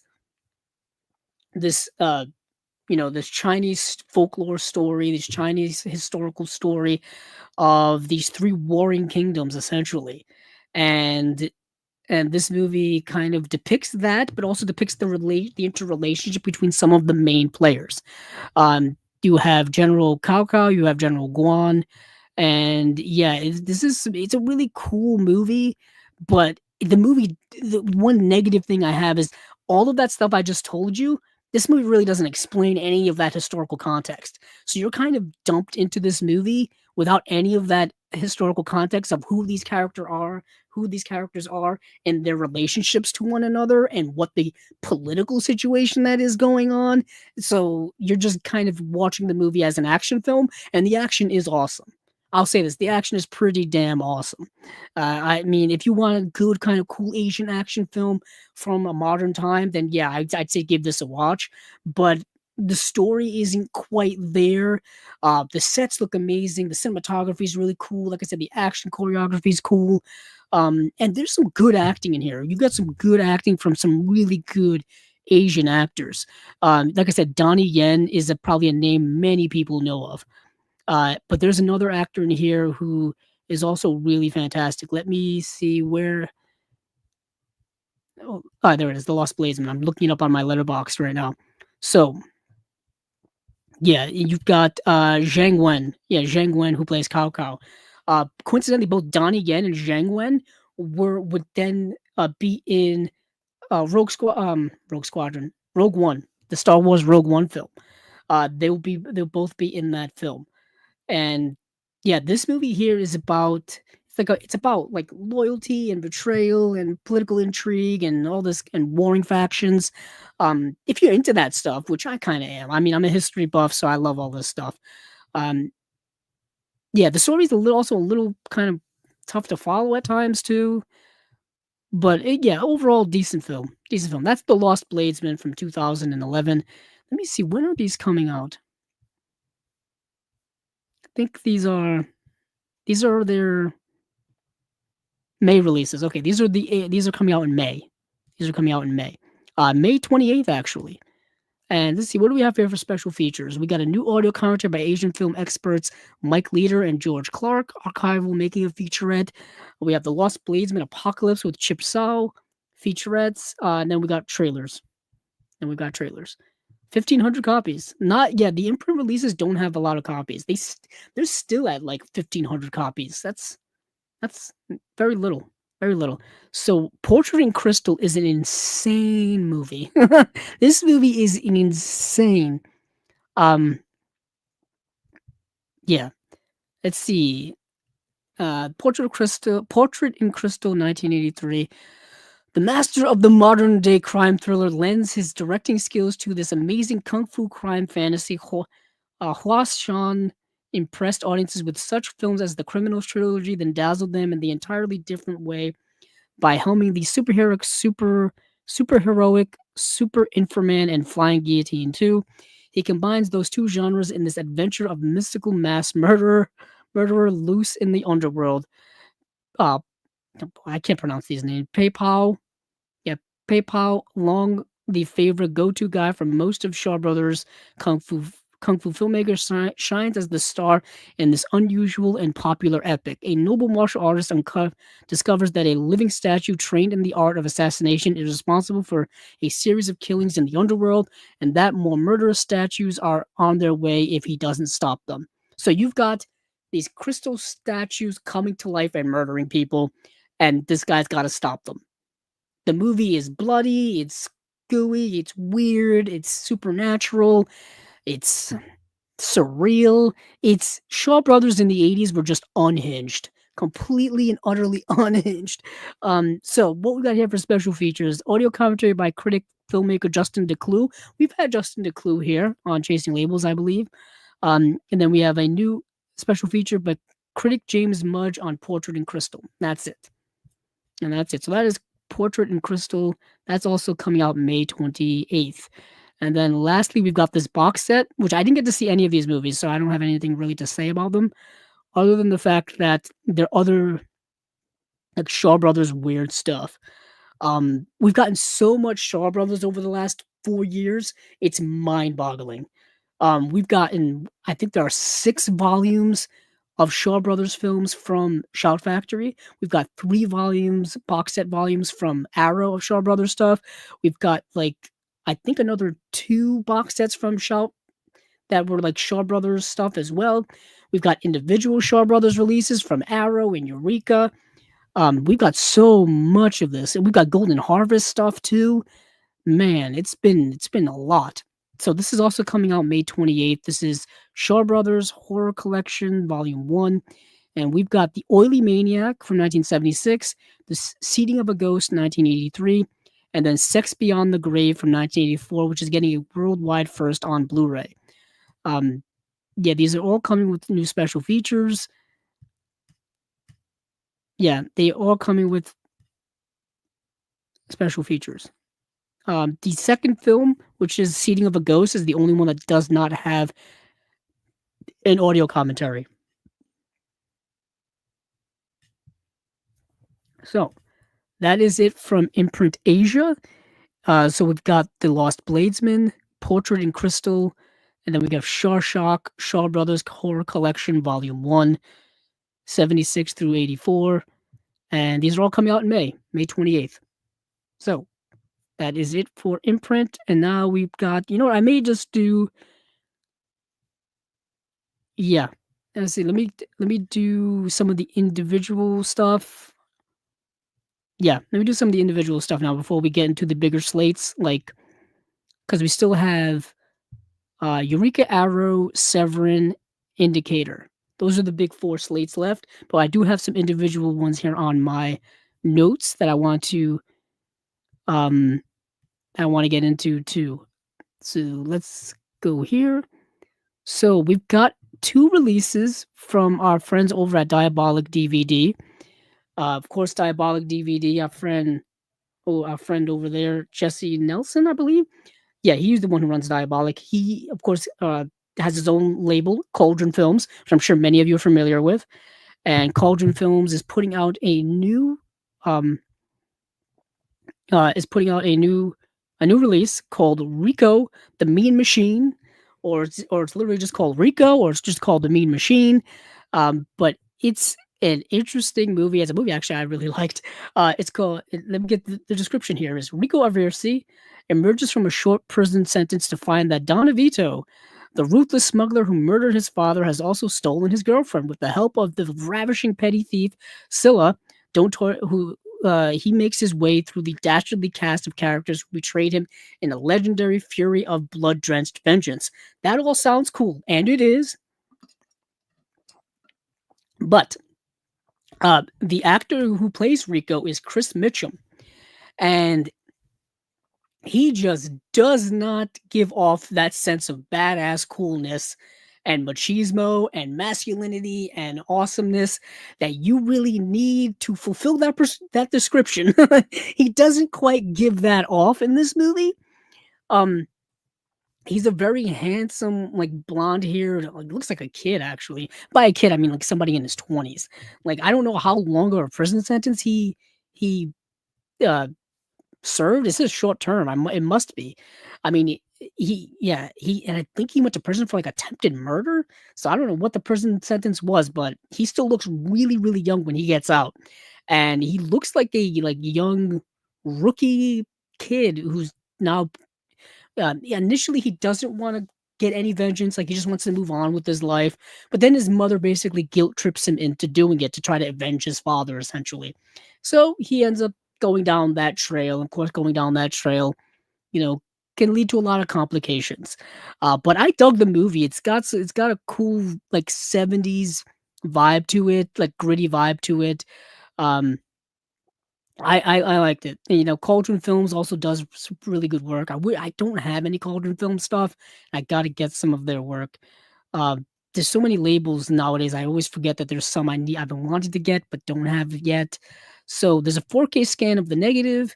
And then you've got some extras here. Melissa of the Mob interview with actress Melissa Longo, a Ombre and a Cult interview with actor Antonio Mayans. Cauldron of Rico is a video essay by Italian genre film historian Eugenio Mercolani. Archival interview with Christopher Mitchum. And then there's a trailer. The slipcover is for the limited edition only. There's a full color booklet with liner notes by Eurocrime director and tough guy film expert Mike Malloy. That's a limited edition only, and this whole thing is limited to 2,000 copies. This is it is up for pre-order now. It's coming out in June. Yeah, and that is what Cauldron Films is putting out. Then we go over to another label that they have here, Neon Eagle. Our friend Jared Honor, who's been on Chasing Labels.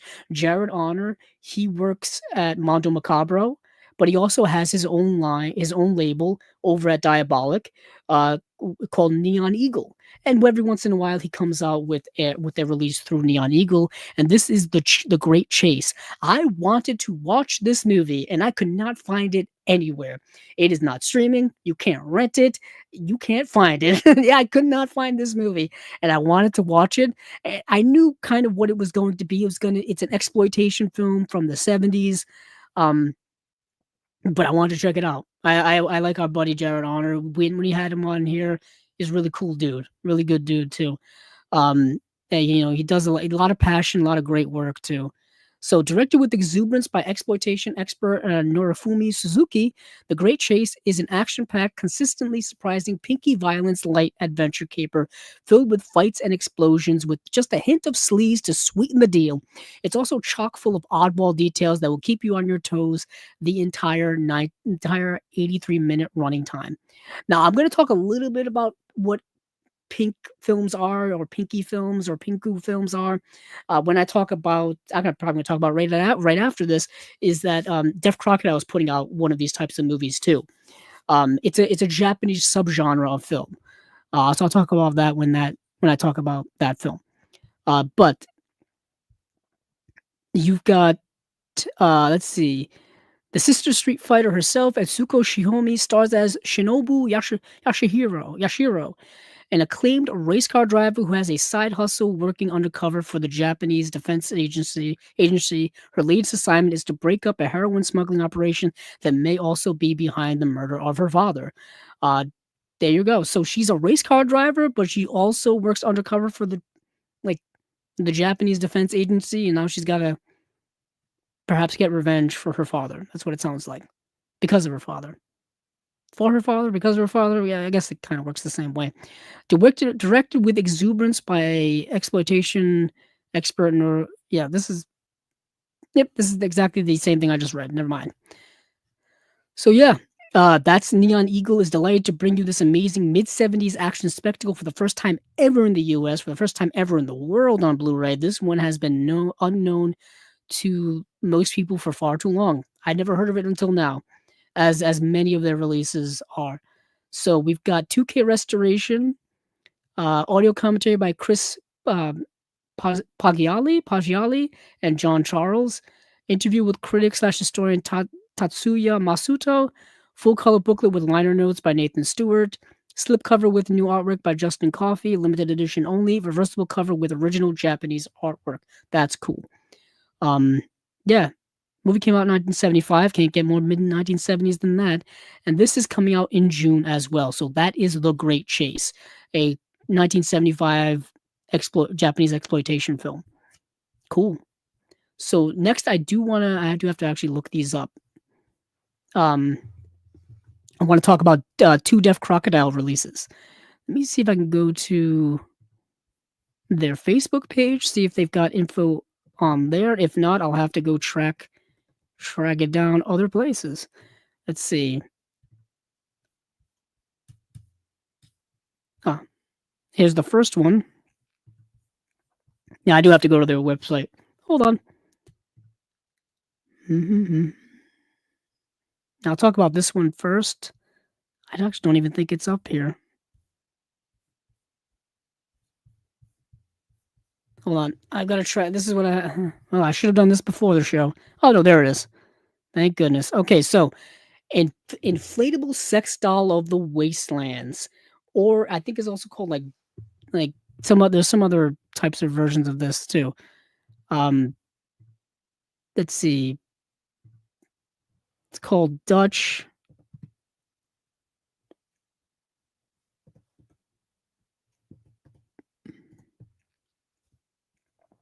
Let me look it up on IMDb right now. Yeah, it's called So Inflatable Sex Dolls of the Wasteland is also called Dutch Wife in the Desert. You choose which is the better title. I know which one I like most. It's definitely not Dutch Wife in the Desert. But this movie is a pink film. So Inflatable Sex Doll of the Wastelands. Oh boy, this is a lot to go over here. So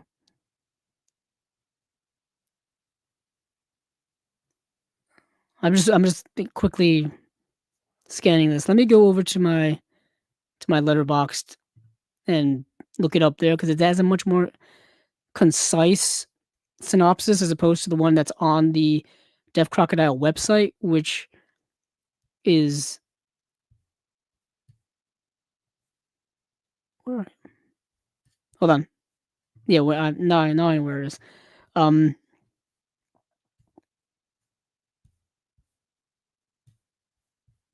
on. I'm all over myself today.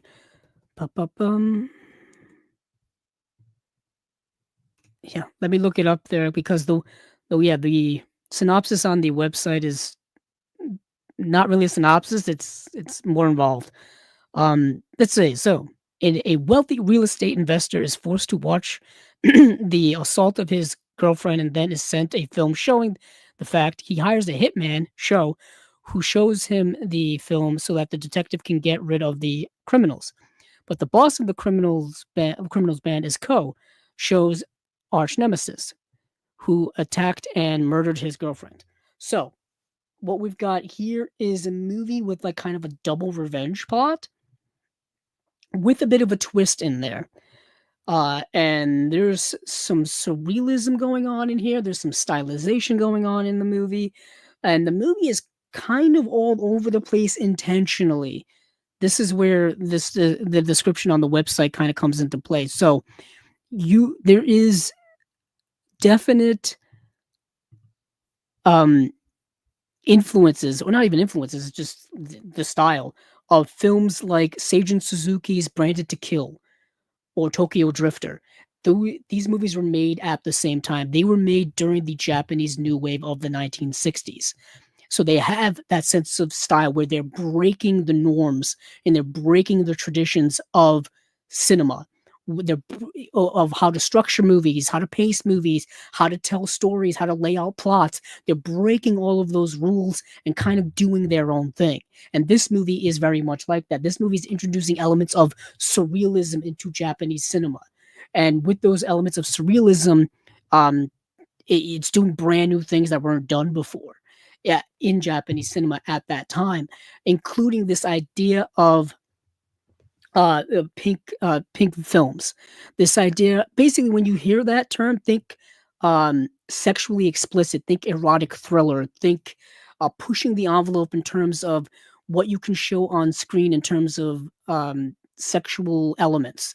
I'm talking about not only, content, but violence as well in a sexual way. Those elements are put into this movie and other movies of its kind. And for the 1960s to do that is pretty bold.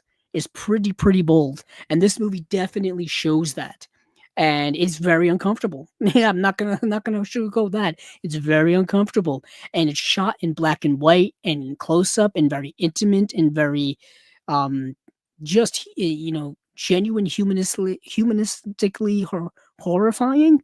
I can say that. That's an accurate description.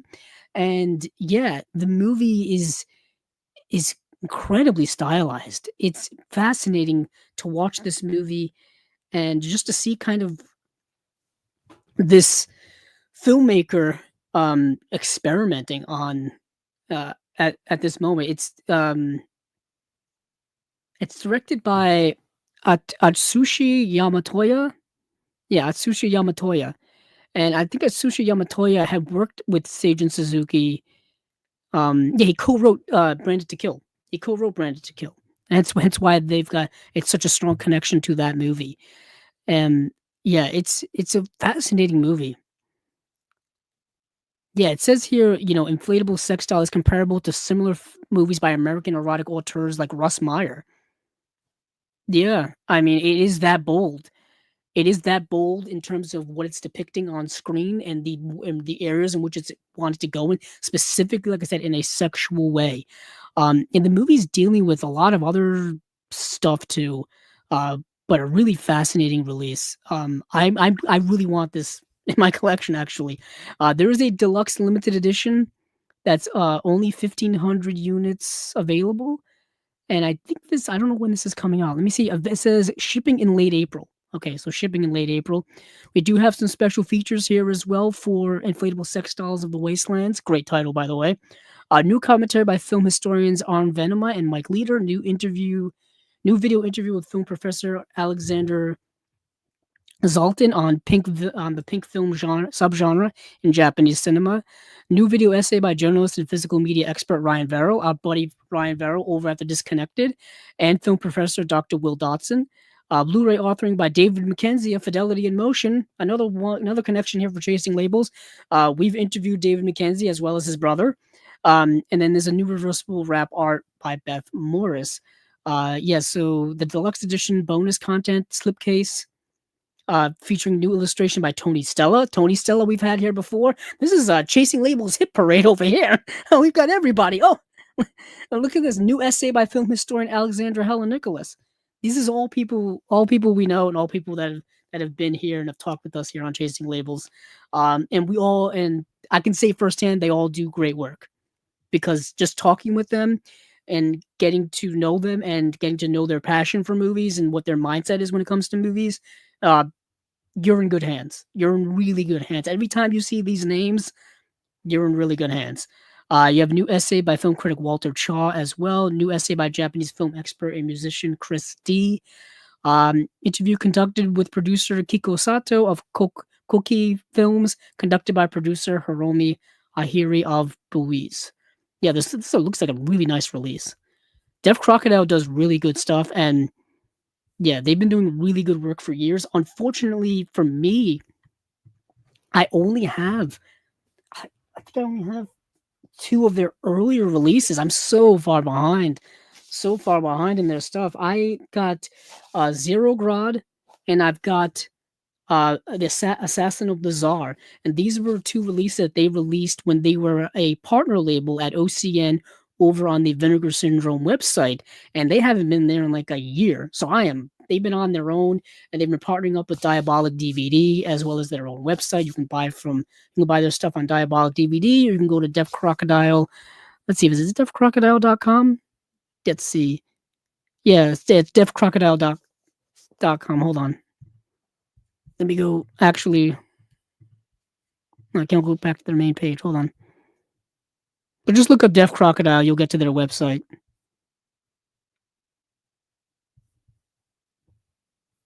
Let's see. Yeah.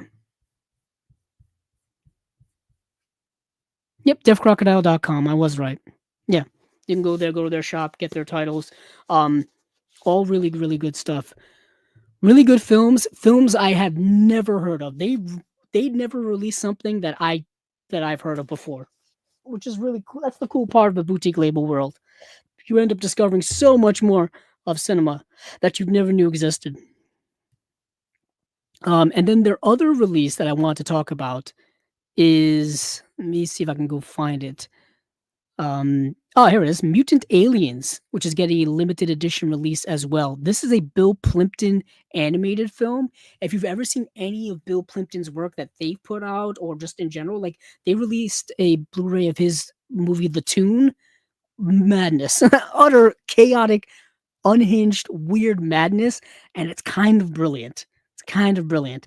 So, Mutant Aliens from 2001. It's 81 minutes long, so super short stuff. But you got to be of a certain mind to understand his work, or to get through his work, because it's another one of those. This is adult animation. This is stuff like Ralph Bakshi would do back in the day. You know what I mean? Think of like things like Fritz the Cat and stuff like that. That's kind of Bill Plimpton's work, even more unhinged. Even more unhinged. So, an unlikely crew, an astronomer, his intrepid daughter, and a quintet of sympathetic, albeit violent alien creatures seek revenge against a space industry baron. And you can actually find this streaming on YouTube right now if you want to, but I would suggest buying the physical release. I would really suggest buying the physical release. Um, but this movie is wildly crazy. Like I don't know what, not that I don't know what's going on in it. You can follow along with it, but it's just so unhinged from one second to the next. Um, and it's all done in some incredible animation style. It's crude animation, but it's brilliant animation. I love it. It's a piece of art. It's artwork. You know what I'm saying? Let's see what we got here for special features. So, yeah, and the premise of the movie is that before we get into special features, premise of the movie is that this astronaut is sent out into space, and he's kind of gets lost out there, but then he returns some years later, and he's left a very young daughter behind by the name of Josie, and she is now working, I think, with like the space program. You can assume it's NASA. Why not? And she's working with them now, and she sees her father coming back. But when he arrives back, he's not alone. He's brought aliens with him, and he concocts this story about them, but it's not the real story. And yeah, basically chaos ensues. He wants to get revenge because he believes that the person running this space program basically left him out there to die. That's the premise of the movie. But special features time. Two classic Plimpton shorts, Hot Dog from 2008, The Cow Who Wants to Be a Hamburger. You can already see how weird this gets. New video interview with Bill Plimpton about the making of Mutant Aliens, moderated by Dennis Bartok of Deaf Crocodile. New commentary track by animation producer and podcaster Adam Rakoff, podcaster and film critic James Hancock, and longtime Plimpton collaborator John Halderade of Plimpton Studios. New artwork by Beth Morris. Blu-ray authoring by David Mackenzie from Fidelity in Motion. So James Hancock, I've been following James Hancock on YouTube for years.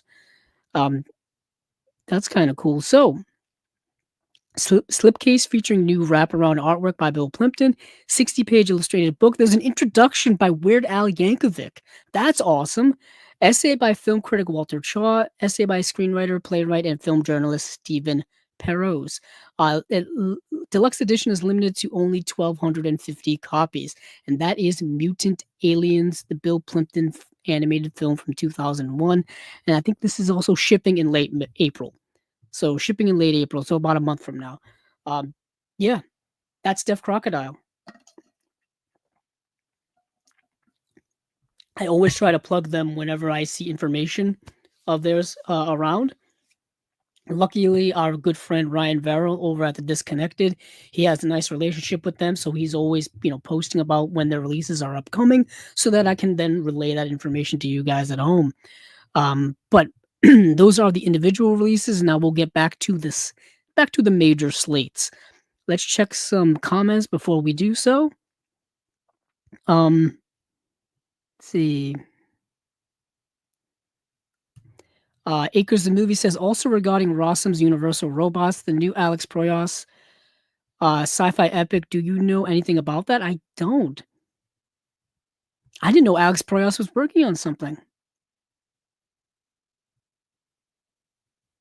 I do know that last year they came out with the 4K UHD edition of Alex Proyas' film The Crow, which is probably his most famous, well-known film. Obviously, this year we're getting a 4K UHD of Dark City, which I'm going to talk about soon. So that's interesting.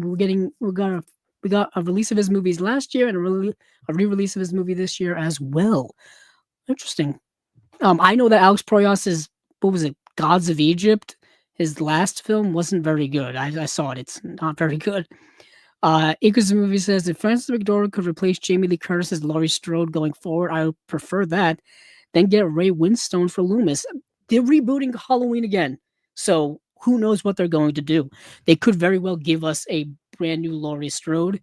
Whether it's going to be a new young actress as Laurie Strode or an older actress as Laurie Strode or both. Maybe they'll do jumping back and forth. I don't know. But they are relaunching the Halloween franchise once again, which is baffling to me because there's so many timelines in there now. There's the original one, where you got like Halloween 1, 2, 3, 4, 5, and 6.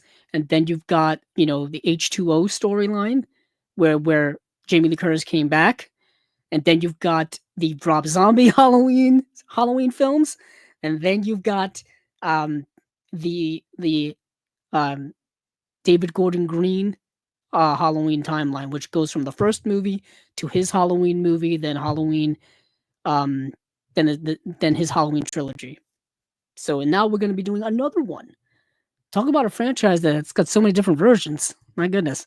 Acres the Movie says, rest in peace, Richard Norton, Mr. Nice Guy, and China O'Brien. Yes. Also, Richard Chamberlain passed away too. Rest in peace, Richard Chamberlain as well. And then Acres the Movie says, witness great supporting cast. Do you think the movie would have been good with William Hurt or Kevin Costner, perhaps someone else in the Harrison Ford role, if Harrison Ford said no to the role? To be honest, I really like Harrison Ford in that movie. It's the only time he's been nominated for an Oscar. So obviously he was good in it. You know what I mean? Of that time, I think Kevin Costner was just starting to arrive. This was right before. Now, yeah, was Bull Durham around that time? Or was that? I think that was even before Bull Durham. And of course, the late 80s, you would see him in like JFK, Dances with Wolves, Robin Hood. Waterworld would be the 90s. So I don't know. I think Harrison Ford was kind of the right guy at the right time for that role, considering where he was in his career at that time. Let's see here. So we are going to go back to the slates. Let's go to let's see. Did I bring it up? Oh, yes, I did. Let's go to Indicator. So Indicator, we've got 4 releases here. Yes, 4. We've got Carnal Knowledge, A Day at the Beach, The Gentle Gunman, and then The Ship That Died of Shame.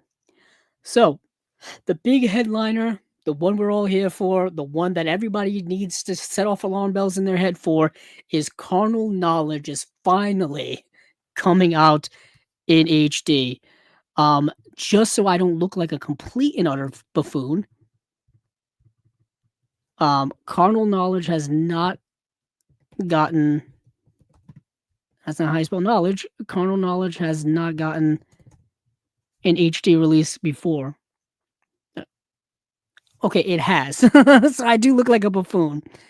Um, looks like Carnal Knowledge got a Carnal Knowledge got a release in Germany. It's gotten a release in France. It's gotten a release in, I think that's Italy, Spain. Okay, so it's never gotten a release in the UK or Region A. Technically, it's still not a Region A release.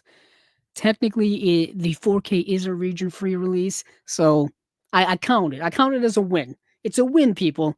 Carnal Knowledge is the Mike Nichols film from back in the day. Back in the day, I should be way more professional with this. Let's see. Go back to the website. Yeah, Carnal Knowledge is the movie directed by Mike Nichols from 1971, starring Jack Nicholson, Candice Bergen, and Margaret.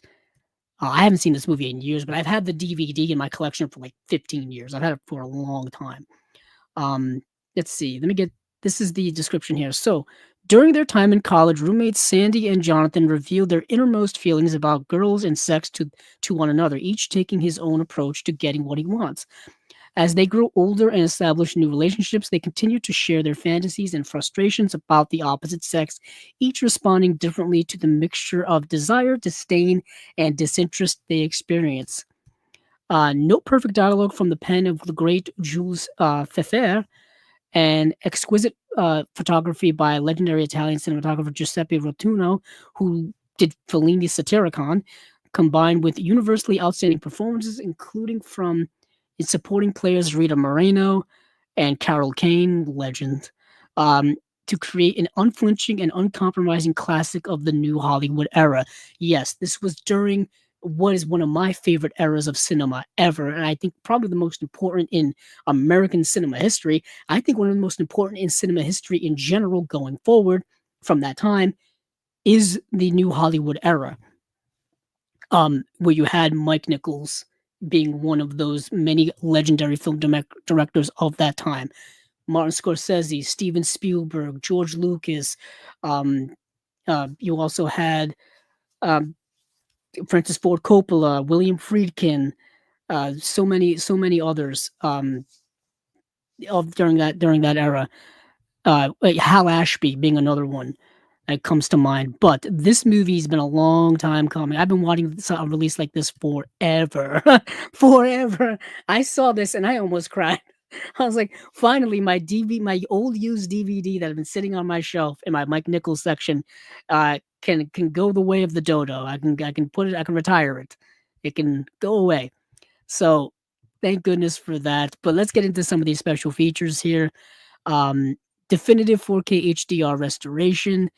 Obviously 4K presentation on Dolby Vision. Original mono audio commentary with writer and film scholar Justin Bozung. Mike Nichols and Jason Reitman in conversation, 2011 archival video recording of the two filmmakers on stage at the Walter Reed Theater in New York following a screening of Carnal Knowledge. Cruel Masters, 2025 actor, comedian, and filmmaker Richard Ayoade provides an in-depth appreciation of the film and its director. And the original theatrical trailer, radio spot, image gallery. Let's see, limited edition exclusive booklet with a new essay by Brad Stevens, an archival interview with director Mike Nichols, writer Jules Fefer, and actor Jack Nicholson, a contemporary location report originally published in American Cinematographer. Yeah, there's a bunch of stuff in here. I'm not going to go through all that, but as many of us know, Mike Nichols did pass away several years ago, so we can't obviously get anything from him. It's nice to have this, at least some of this archival stuff being unearthed here. Like I said, this is going to be one of my releases of the year in terms of just importance for me. You know what I mean? Like priority wise. I gotta get this when it comes out. Speaking of which, It comes out, um, when are you coming out? This comes out June 23rd. June 23rd. So that is Carnal Knowledge, the Mike Nichols film. It's getting a 4K UHD release as well as a Blu-ray release. The Blu-ray is region B locked. Yes, it's region B locked, but the 4K is of course region free. That's important to know. A Day at the Beach is getting a Blu-ray release in the UK as well as in the US. And A Day at the Beach is a Simon Hesera film from 1970. Let's see.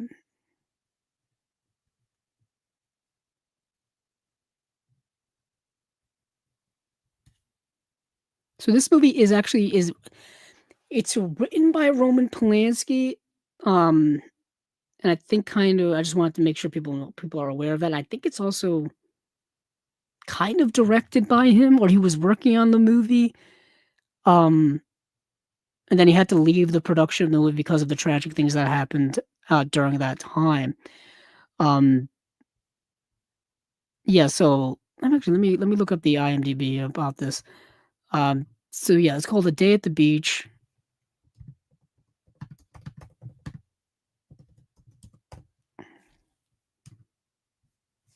And it's actually rather good. It's a really good film, to be honest. So let's see the trivia here.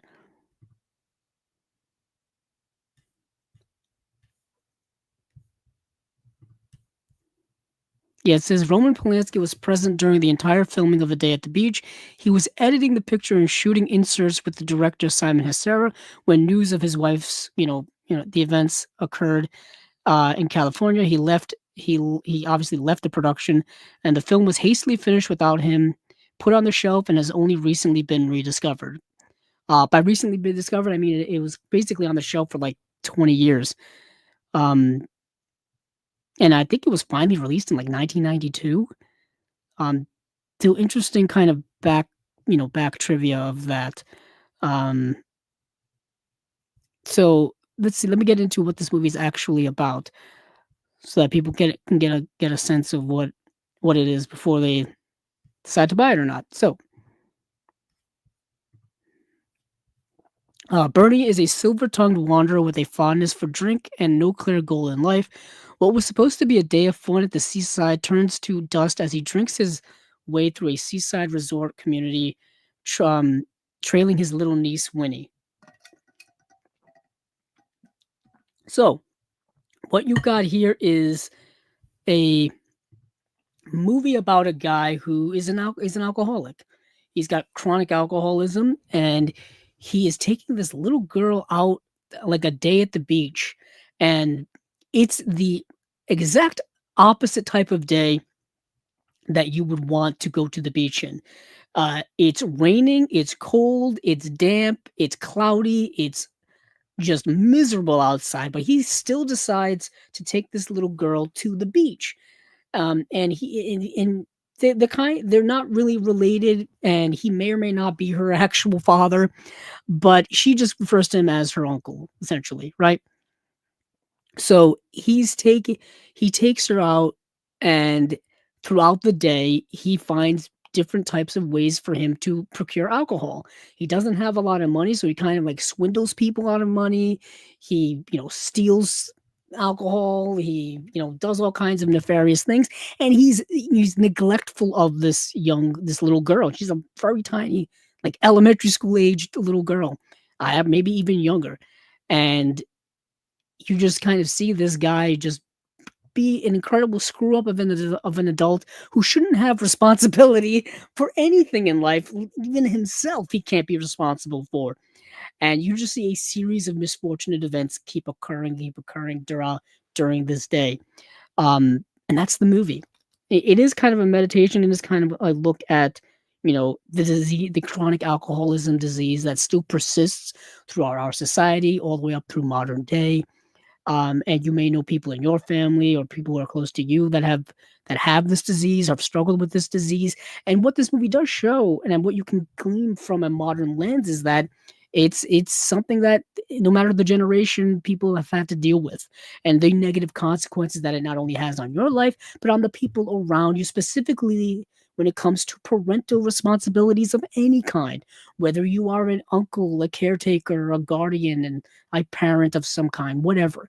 You can see how negative that those things affect the people around you.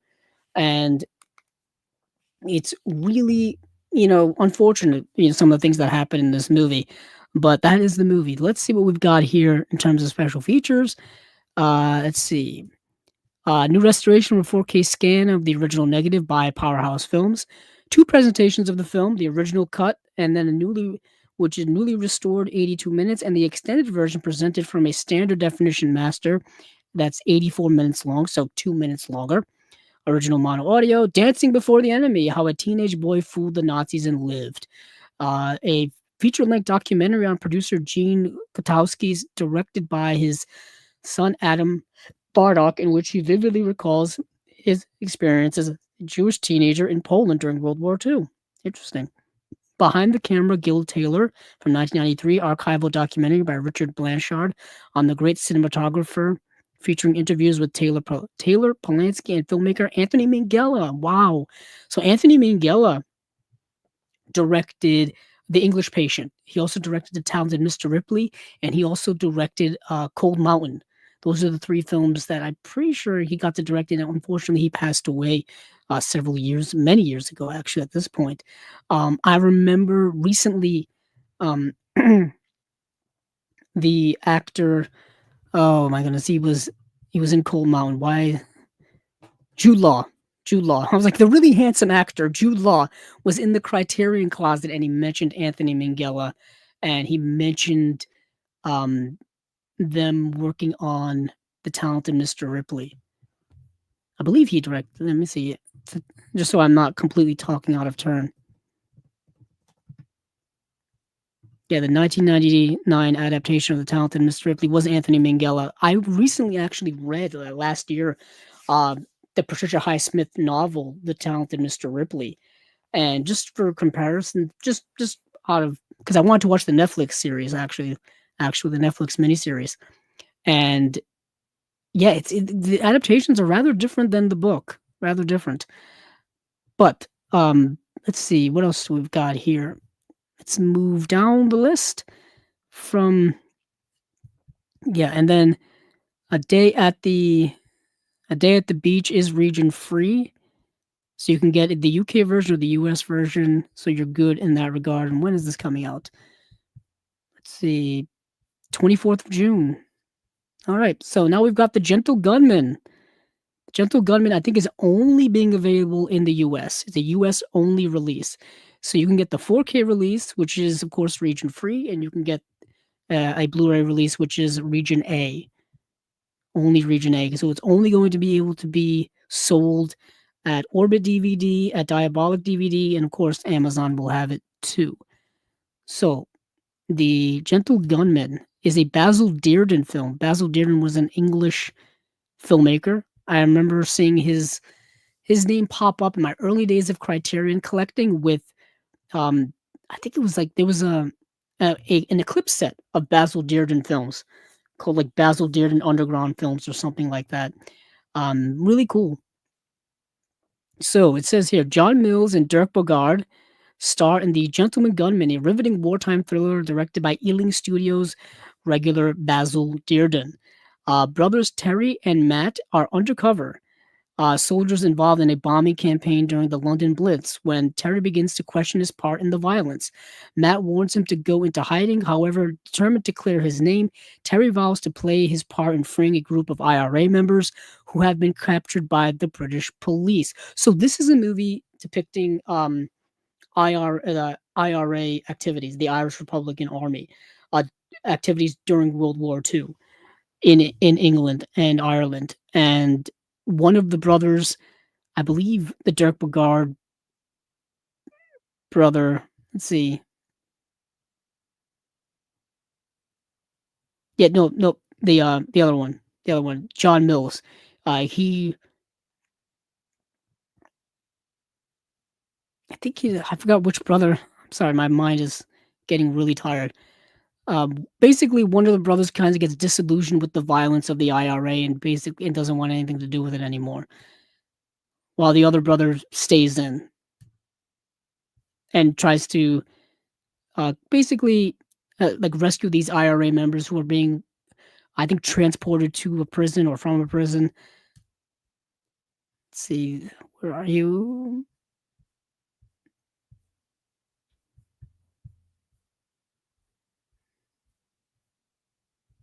Nope. I am. Where are you? I know I watched it. uh, trying to find it on my letterbox, and I'm failing immensely. Ah, there it is. I went past it like 5 times. That just shows you how tired I'm getting, 2 hours into the podcast. So, yeah. So then that's the genuine premise of the movie. Um, and of course, when you're dealing with the type of activity that the IRA are into, things get, increasingly dangerous. So for special features, we've got a 4K HDR restoration, UHD presentation in Dolby Vision, Battle for the Soul. Director and screenwriter James Dearden introduced his father's work. That's really cool. Guardian interview with Dirk Bogarde from 1983. A closer look at The Gentle Gunman from 2022. Broadcaster Matthew Sweet and film critic Fwang Lee discussed the film's production and themes. All Hands, a short film produced by Ealing Studios for the Careless Talks Cost Lives campaign starring John Mills. It's from 1940. Wow. And then you have an image gallery and then a booklet as well. Uh, yeah, world premiere on 4K. And like I said, there's also a Blu ray as well. And this is the US only release. And then we've got The Ship That Died of Shame. I think this is a US release, only release as well. It is. So you can only find that at Orbit DVD, Diabolic, and Amazon. And let's see, this movie, at the end of World War II, 3 crew members of His Majesty's gunboat 1087, which is, yeah, this movie stars George Baker, Richard Attenborough, and Bill Owen. Um, so Bill, George, and Bertie are brought together again through circumstance and start a business refitting their trusty wartime ship to make regular channel crossings.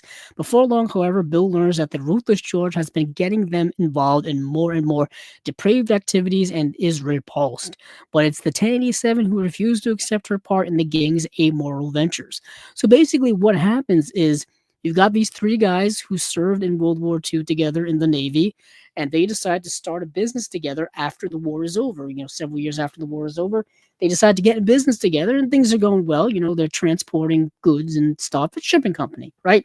But one of them starts a side hustle. You know what I mean? A side business where he is transporting and doing things that are illegal, and the other guys kind of get wind of this, and they're not too happy about it.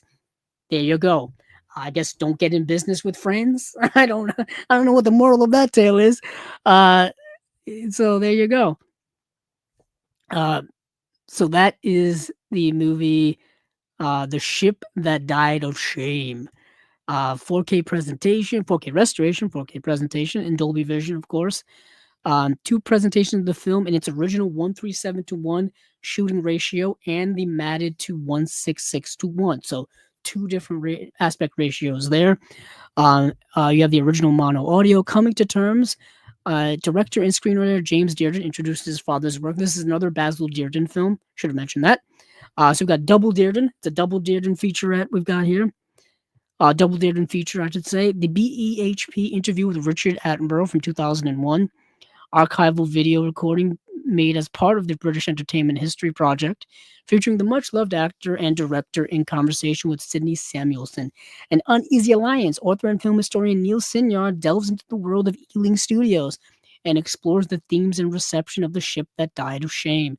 Now You're Talking, 1940 short film produced by the Ealing Studios for the Careless Talk Costs Lives campaign, co-written by Basil Dearden.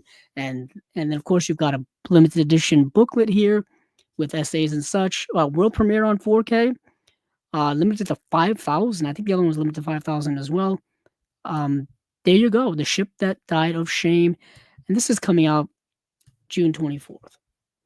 All right, so that has been four releases from our friends over at Indicator.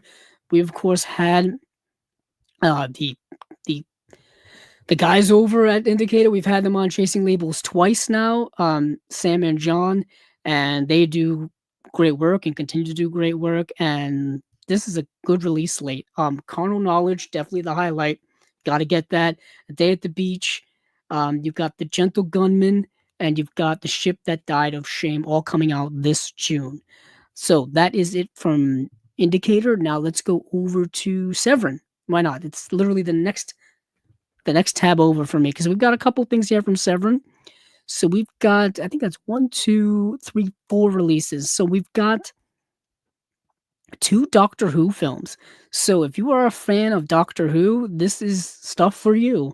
Like how I rhyme there. So we've got a Blu-ray and 4K release of Doctor Who and the Daleks, and we've got a Blu-ray and 4K release of Daleks Invasion Earth 2150 AD, which is kind of a pseudo sequel to the other film, Doctor Who and the Daleks.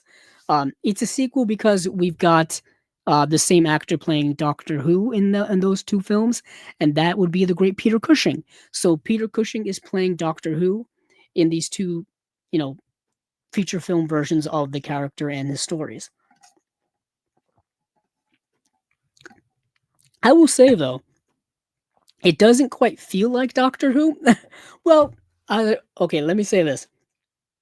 Modern day Doctor Who, the 2005 series that is still going on now that we've gotten with like Christopher Eccleston as well as Matt Smith, as well as oh goodness, we've gotten so many actors and Jodie Whittaker at this point. At this point, we've gotten um anywho, all the actors, but the modern day series is nothing like the series from the 60s.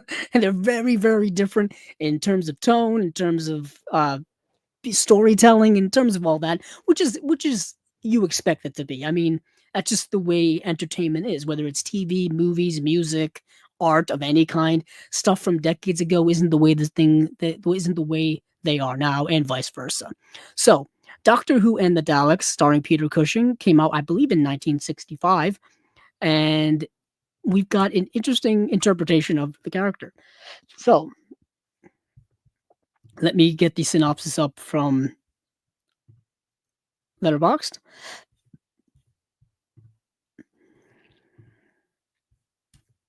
Let's see. Scientist Doctor Who accidentally activates his new invention, the TARDIS, a time machine disguised as a police telephone box. Who his two granddaughters, Barbara and Susan, and Barbara's boyfriend, Ian, are transported through time and space to the planet Skaro, where a peaceful race of Vals are under threat of nuclear attack from the planet's other inhabitants, the robotic mutant Daleks. There you go. So it's the classic Doctor Who tale here of good versus bad, having to save the day, and being transported through time and space to a different planet with different alien type creatures. It's all that kind of stuff you're used to, but obviously it's quite dated because it's the 1960s. You know what I'm saying? And Peter Cushing's Doctor Who is more of like a mad scientist than he is like a kind of like a madcap like creature or whatever. Not creature, but an like a time lord or something like that. Um, so it's rather different, but it's fine. It's fine. It's entertaining if you like kind of 1960s British TV sci-fi. I guess it works. And then of course you've got the kind of sequel, which came out.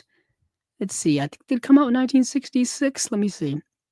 Yeah, it came out in 1966 on the heels of the first film, where you have Daleks Invasion Earth 2150 AD. So Doctor Who and his companions are hurled into the future and make a horrifying discovery. The Daleks have conquered Earth. The Metal Fiends have devastated entire continents and turned the survivors into Robo-Men. So this actually feels a lot more like a modern type of Doctor Who story. The first one felt like I was watching an episode of Star Trek on the big screen, and the second one feels a lot more involved and a lot more Doctor Who-ish, I guess. Uh, but yeah, they're both fine to me. I mean, if you're a big Doctor Who fan, yeah, you're gonna dig them. And if you want to be a Doctor Who completist, sure, why not? Um, and if you're a big fan of Peter Cushing, sure, why not? I've always loved seeing Peter Cushing do his stuff. So getting into special features here for Doctor Who and the Daleks. On the 4K UHD version, you've got the 4K UHD disc that has an audio commentary with Whovians Barry Forshaw, Stephen Jones, and Kim Newman. The audio commentary with stars Jenny Linden and Roberta Tovey, moderated by journalist Jonathan Southcott. Audio commentary with critic Kim Newman, screenwriter slash writer Robert Sherman, and actor slash writer Mark Gatiss. And then the second disc, you've got those three commentaries, plus you've got a 1992 audio interview with director Gordon Fleming by author and journalist Tony Earnshaw. Sabatsky and the Daleks, Part 1, interview with producer Milton Sabatsky. Kara and the Daleks, interview with Doctor Who expert Kara Dennison. Dalek Mania, 1995 documentary that runs an hour long. Interview with Gareth Owen, author of Shepperton's Story, The Dalek Legacy, Destination Skaro, with Nicholas Briggs, the voice of the Daleks, and a bunch of other people. This is rather involved here. So as you can see here, lots of love, lots of expert input from a lot of Whovian experts here. Yeah, Doctor Who has been a beloved thing since the 60s. It's a phenomena that's gone on throughout the ages now. And then we've got, let's see, the special features for Daleks Invasion Earth 2150. So you've got an audio commentary with Whovians Barry Forshaw, Stephen Jones, and Kim Newman. Audio commentary with critic Kim Newman, screenwriter Robert Sherman, and actor Mark Gatiss. That's on the 4K disc, same as before. Same two commentaries. You got same two commentaries on the Blu-ray disc. Daleks Invasion BBC 63 to 69. Interview with Doctor Who expert Stephen Thrower, Sabatsky, and the Daleks Part 2. Interview with producer Milton Sabatsky. So I guess you gotta get to get both Part 1 and Part 2. You gotta get both releases. I like what you're doing there, Severin. Nicely done. Nicely done. Interview with Gareth Owen, author of Shepperton's Story. Interview with actor Bernard Cribbins. The Dalek Legacy Invasion Earth, with a bunch of people. Restoring Doctor Who in 4K, restoration expert Anthony Badger, film prep and scanning expert Ray King, and colorist Steve Behrman. I kind of am really fascinated with that because this is stuff from the mid 60s, you know what I mean? What's interesting is that a lot of the early Doctor Who episodes are lost, actually, just because simply none of the stuff was saved from when they were made. Because at the time, I mean, television was so, use it and lose it. You know what I mean? But once we get what we need out of it, when we don't need it anymore, just get rid of it. Or at the time, not tape over it, but reuse what we've already been using, something like that. And a lot of the early Doctor Who episodes from that time period are gone and lost. All we really have now is like animatics and stuff like that. But yeah, that's the two Doctor Who films. Now you can get these individually, or Severin is offering the Total Extermination, the Peter Cushing Doctor Who collection. You can buy that on Blu-ray, or you can buy that in 4K. Obviously, the prices will be different. It comes with a limited edition slipcase, and I'm pretty sure it just has it just has those two releases in a slipcase. Or you can just buy the slipcase by itself if you want to. Interesting. So another 4K UHD release that Severin is putting out is Jack the Ripper, 2-disc 4K UHD with limited edition slipcover. And the first disc is the 4K UHD disc. We have an audio commentary with co-director, co-producer, co-cinematographer Robert S. Baker, screenwriter Jimmy Sangster, and assistant director Pete Manley, moderated by British horror historian Marcus Hearn. The second disc, that same commentary. The Real Jack the Ripper, the interview with Dennis Meikle, author of Jack the Ripper, The Murders in the Movies. There's been so many Jack the Ripper stories that have been turned into movies and TV shows and documentaries, all kinds of stuff, books, everything. So Gentleman Jack, The Whitechapel Murders Revisited. Choice cuts, The Two Faces of Jack the Ripper, interview with Alan Petit. Those are the special features, but this movie Um, let me get the synopsis. Here we go for Jack the Ripper from 1959. A serial killer is murdering women in Whitechapel district of London. An American policeman is brought in to help Scotland Yard solve the case. Exactly what you think it is. It's fine. It's fine. It's cool. It's atmospheric as hell. They dial up the fog machine to like a million, or in properly, they dial it up to 11 in this movie. So much London fog, so much English night fog and stuff like that, and the Jack the Ripper character comes out of the alleyways and preys on women, and he's got this deep, dark, brooding voice and all this kind of stuff. Um, yeah, it's fine. It's fine. You can actually, I think you can watch it. I think on Tubi right now. Don't quote me on that though. Um, but yeah, that's Jack the Ripper. It's a worldwide UHD premiere of the movie. Let's see, when are these? I didn't even look to see when these are coming out. I'm fading fast. Let's see. These are June releases. These are all coming out in June. And then you have the Unknown World. Now, this movie is a cross between um Journey to the Center of the Earth and like pretty much just Journey to the Center of the Earth. So it says it right here. In this Cold War variation on Journey to the Center of the Earth, scripted by Oscar nominee Millard Kaufman and possibly by blacklisted two-time Oscar winner Dalton Trumbo, 50s sci-fi took a startling turn into a grim abyss. As the world teeters on the brink of nuclear annihilation, a renegade scientist uh, assembles a team of experts to drill deep into the Earth's core in search of a new ecosystem where humanity can survive. That's the premise. This team of scientists drill into the Earth because they think that there is it brings in the whole hollow Earth theory that there is like the Earth is hollow underneath and people I guess can find some place to live in it. Basically, kind of like what they're doing with the monster universe now with King Kong, is there's this hollow Earth place where King Kong rules as king. It's like King Kong rules down there, and then Godzilla rules up top. That's kind of the dynamic that's going on in the American Hollywood monsterverse with Godzilla and King Kong. And it's yeah, that's and this movie's kind of taking that idea, but like, can you find a place where humans can survive if the top of the world gets destroyed by humanity? Kind of a cool concept. Unfortunately, the movie is like a B movie from when did this movie come out? Think I want to say 1950s. Let me see.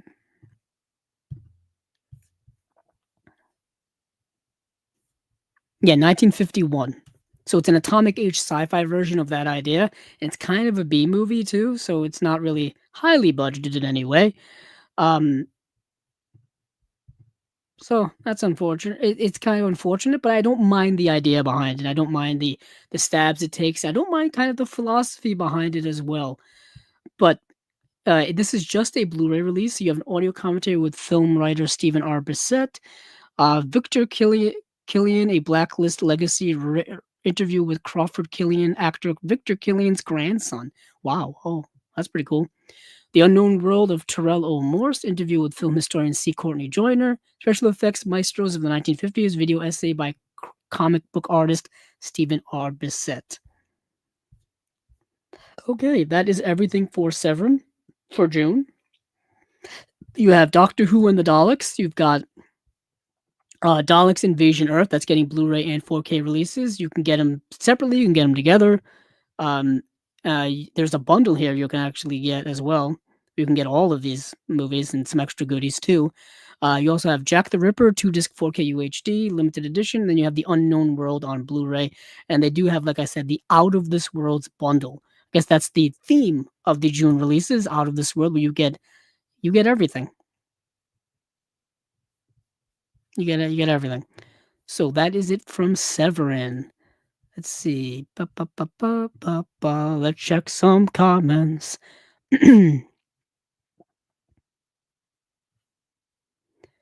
Let's see.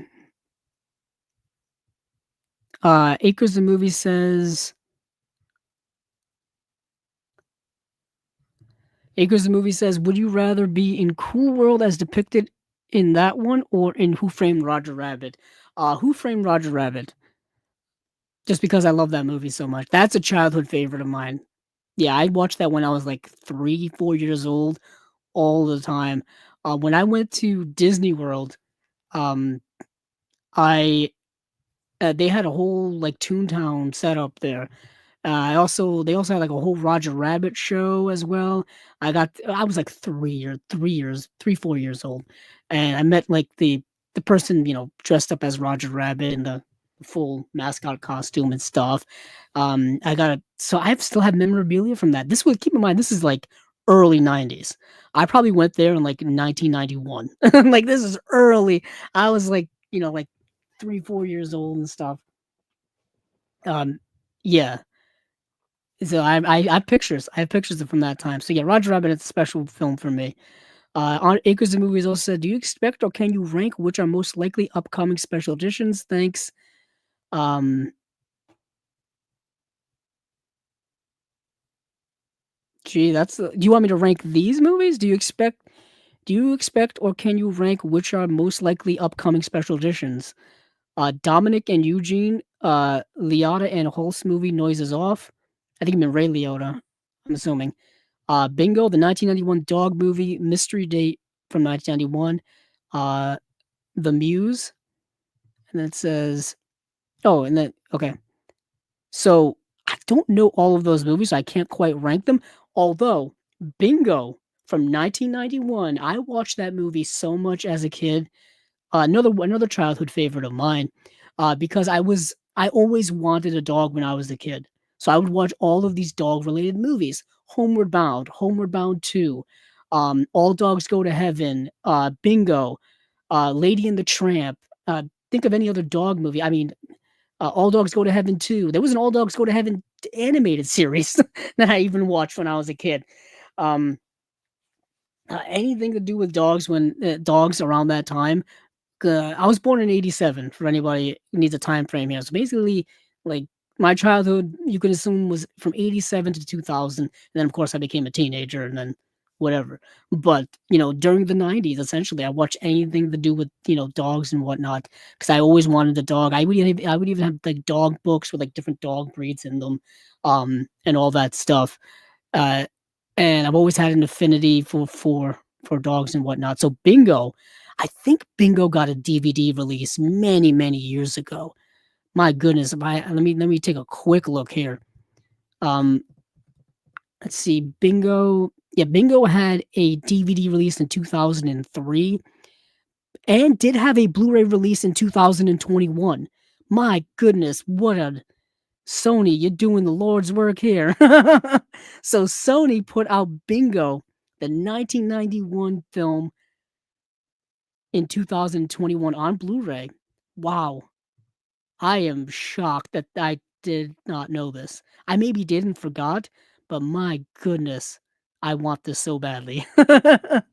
This movie, oh man, what a film. What a film. Straight out of my childhood, I'll tell you that. Sony doing it, doing a lot of for some reason, I thought this was a Disney movie, so I didn't think it would be available. Maybe it got one of those, like, Disney, movie club releases or whatever. Those were exclusive to there for a while.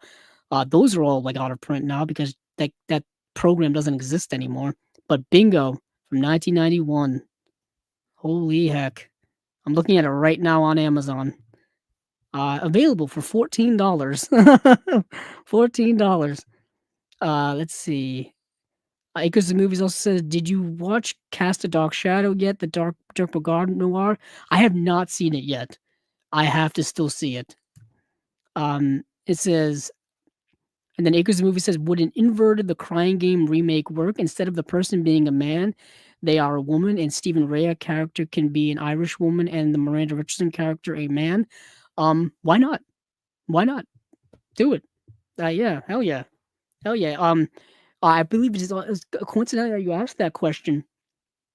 It is International Trans recognition day, I believe. So of course, why not? Heck, why not do it?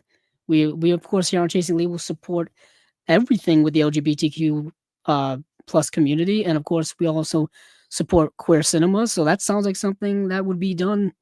That should be done today. Why not? Hell yeah. Let's see. Maybe and then maybe as a streaming program, should mine that IP ASAP? Yeah, I agree with you. Acres of movies. I agree with you. Let's see. Should they have made a 1991 Top Gun spin-off movie, Iceman, about the Val Kilmer character ascending the ranks? Should they cast a younger Iceman now for streaming series for that prequel to Maverick? That is interesting. If Top Gun came out today, like the original Top Gun came out today, they would have greenlit an Iceman spin-off already to make an Iceman movie, or that, as you said, I don't know if they would go with streaming movie, um, but I feel like they would do more things within that Top Gun world. They would certainly make sequels very quickly. I would not be surprised if they make another Top Gun movie, um, considering how popular and how successful Top Gun Maverick was, and the fact that Tom Cruise really kind of only has his previous work that he's falling back on now. And I think Mission Impossible is ending. Like, I think Mission Impossible will be ending this year. That seems to be what the rumors is. What the rumor is, and perhaps he will then, make another Top Gun movie, and afterward. Um, Acres the movie says, "I love bingo." Like I just said, I love bingo too. Acres the movie says, "Wow, I want bingo blue." Hey, it's available. It's available. I am shocked that it's available. Um, and then Acres the movie says, "I think they make Top Gun 3, then spin off into some streaming programs." Um, they do have Paramount Plus that they could put that on. I don't know what the studios are doing right now when it comes to uh things set just for streaming. I don't know what the landscape is right now, because right now things are wild out there now. The whole streaming bubble, the whole streaming thing collapsed, and it collapsed pretty damn hard. And all the companies that put so much into it are hurting now financially. You're seeing it with Warner Brothers. Warner Brothers, I've been saying it for a while now, they're trying to find money any way they can. They basically just got rid of Looney Tunes because they don't know what to do with it and they don't want to put money into it.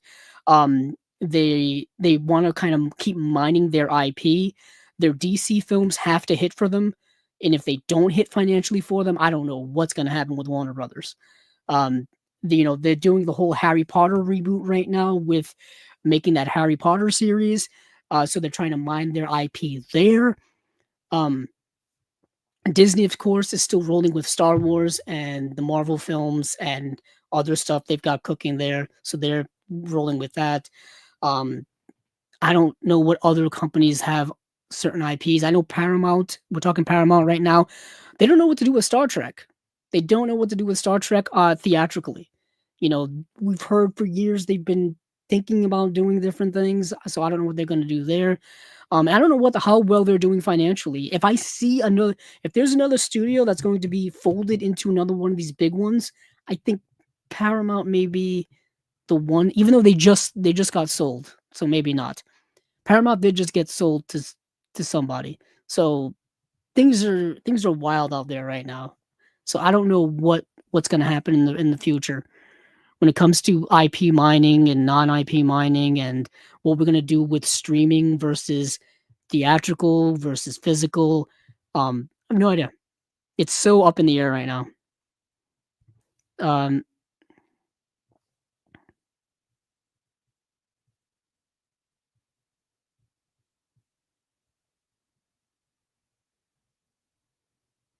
I don't know. Acres the movie says, is Patrick Bergen from Sleeping with the Enemy on Mount Rushmore of the thriller villains, or is he too dark or abusive and not fun enough for Face Sculpture Mountain?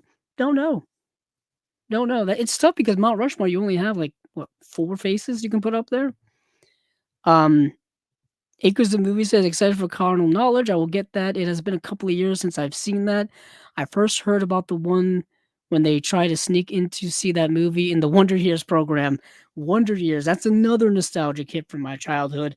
Um, it's a yeah, what a that was a formative series from my childhood. But let's move on to what else we've got here. I believe we have Eureka and Arrow, and I believe that is it in terms of everything we have to discuss here. So let's go over to Eureka. Eureka has 3 announcements, and these are all things coming out for June. Excuse me. I'm starting to lose my voice. So we've got a movie called Heart of Stone. So in 1950, DEFA, the state-owned film studio of East Germany, which we just saw that they're releasing a box set of a bunch of their movies, um, embarked on what would prove to be a long tradition of producing films based on folk tales by the likes of Hans Christian Andersen and the Brothers Grimm. German author Wilhelm Hoff provided the sources for the studio's first folk tale, The Cold Heart, or Heart of Stone, which became Das Kalte Herz, or Heart of Stone. The first East German production to be shot in color, it remained one of the most successful films the GDR ever produced under DEFA's dissolution in 1992. I will say this: Eureka has released a trailer for their release, and it looks incredible. It looks like a fairy tale come to life, beautiful colors and imagery, all kinds of stuff. And the movie's not available to watch anywhere. I couldn't find it to watch it. Not available to stream, not available to rent, not available anywhere, which is such a damn shame. But I wanted to see this so badly. Peter Monk lives in the Black Forest with his mother and makes a modest living selling charcoal in the nearest town. He is deeply in love with the beautiful Lisbeth and equally as jealous of the arrogant Ezekiel, a wealthy merchant who frequents the local tavern. Just desperate to improve his social standing, excuse me, Peter appeals to a mischievous forest spirit. Never talk to the forest spirits, people. The glass imp. For help, the imp grants Peter 2 wishes, but only with strict conditions attached that leave him wanting more. He then turns to the infamous Dutch Michael, apparently it's Dutch Michael, a reclusive warlock who can give Peter anything his heart desires, but only if he's willing to exchange his heart for one made of stone. Hence the title of the movie, Heart of Stone. This sounds like I said, a Hans Christian Andersen fairy tale, a Brothers Grimm fairy tale, something that I'm very much interested in. Yeah, I really want to see this movie. Looks like the only way I'm going to be able to is through this release from Eureka, which is coming out in June. So new 2K restoration of the original 35mm camera negative by the DEFA Foundation, new audio commentary by DEF historian Sean Allen, author of Screening Art, Modernist Aesthetics, and the Socialist Imaginary in East German Cinema. Once Upon a Time in the East, new interview with Soviet cinema expert Claire Knight on the Heart of Stone and children's media in the Eastern Bloc. This is fascinating stuff, by the way. Tales from the Black Forest, new video essay on Heart of Stone, folk tales and gothic horror by film and literature scholar Mary Going. The Bremen Town Musicians, silhouette folktale short produced by the DEFA studio for animation film. The Magic Ring, silhouette folktale short produced by DEFA studio for animation film. Thumbelina's Adventure, animated folktale short produced by the DEFA studio for animation film. Very cool stuff. Like I said, I don't know a lot about, German cinema from the 1950s. This is right after World War II. And this is when this movie came out in 1950. And this would be cinema that lasted from, let's say the end of World War II, 1945 to 1992. That would be when the Berlin Wall was taken down and all that and Soviet Union was done and whatnot. Fascinating stuff. What would be going on during that time, during the Soviet Union, and what you could put on film because of the restrictions of, communism and culture and stuff like that. Really interesting things. And being, a historical, inclined person like myself, especially when it comes to cinema, I love delving into the history of cinema. That's one of my favorite things about this, and that's why I really love special features like this. So that is Heart of Stone. And next we've got Hong Kong 1941, another film I wish I could see but could not find. Um, let's see. Produced by Sammo Hung, Hong Kong 1941 follows three Hong Kongers forced to negotiate life under occupation as their homeland falls to the Imperial Japanese Army during World War II. Um, um, Hakunam is a young woman locked in a love triangle with her close friends Yip Kim Fei and Wang Hak Kyung. As a dream of escape, their complicated personal relationships play out against the background of oppression and brutality that was brought to Hong Kong by Japanese rule between 1941 and 1945. For those of you who don't know, the historical context, Japan invaded uh, China in heck late 1930s and of course during World War II, and obviously occupied Hong Kong. And this movie is set during that time. So, and this movie came out in 1984. Yeah, this is a 1984 film. Yeah, I believe Chow Yun Fat is in this film as well. It's an early Chow Yun Fat film. But let's get to some special features. So, original Cantonese and mono audio track. English dub, of course, English subtitles as well, which is my preferred way to watch something like this. New audio commentary by East Asian film expert Frank Zhang. Um, Hong Kong 1984 new video essay by Tony Raines on the contemporary impact of Hong Kong 1941. Archival interview with Chow Yun Fat. Archival interview with Cecilia Yip. And that's it. It's coming out June 16th, day before my birthday. Day before my birthday. So, next is a double feature called Exact Revenge, and I did see the first film here called The Eunuch. So we have The Eunuch and The Deadly Knives. So let's see. The Wuxia Plan, written by legendary Lo Wei and directed by Teddy Yip. The Eunuch begins as the eponymous. Hold on. Yeah, the eponymous eunuch Gildehay survives an attempt on his life ordered by the emperor. After killing the emperor and his family in cold blood, Guy notices that the prince is missing and sets out to complete his revenge mission. Then Ching Li and Ling Yun, under threat by Japanese thugs, star in kung fu film The Deadly Knives as young lovers Guan Yu Hua and Yan Zifei, whose relationship is tested when Yan's family comes under threat by Japanese thugs led by Agawa. He becomes determined to avenge their honor, even if that means taking on Guan's corrupt father. Um, that's interesting way.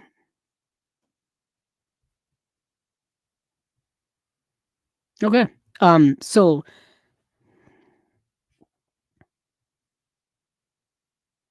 I don't like that description. That description I was not what I watched. The Eunuch and the Deadly Knives were made just as the Wuxia film was giving way to the Kung Fu movie in the wake of Bruce Lee's international success, and provide a fascinating insight into how the theme of revenge was retooled at one genre superseded another. Eureka Classics presents both films on Blu-ray for the first time anywhere in the world. Um, yeah,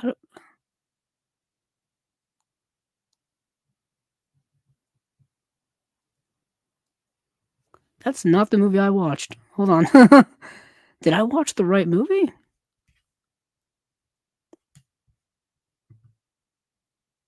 You know what? You know what's this stuff? This is the first time ever. So I did not watch the right Eunuch film. There's a movie called The Eunuch from 1971, and then there's a movie The Eunuch from 1968. That's the one I watched. Interesting.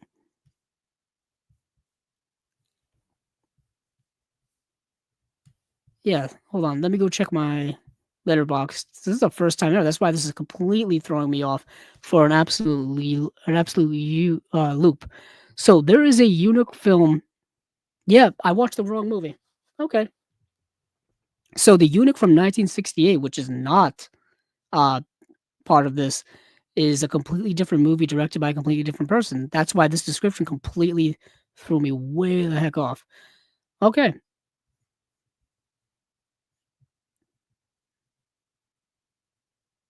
All right then. So the eunuch from 1971 says eunuch Guy Dihay avoids assassination and attracts a most bloody revenge and extracts the most bloody revenge on the royal family.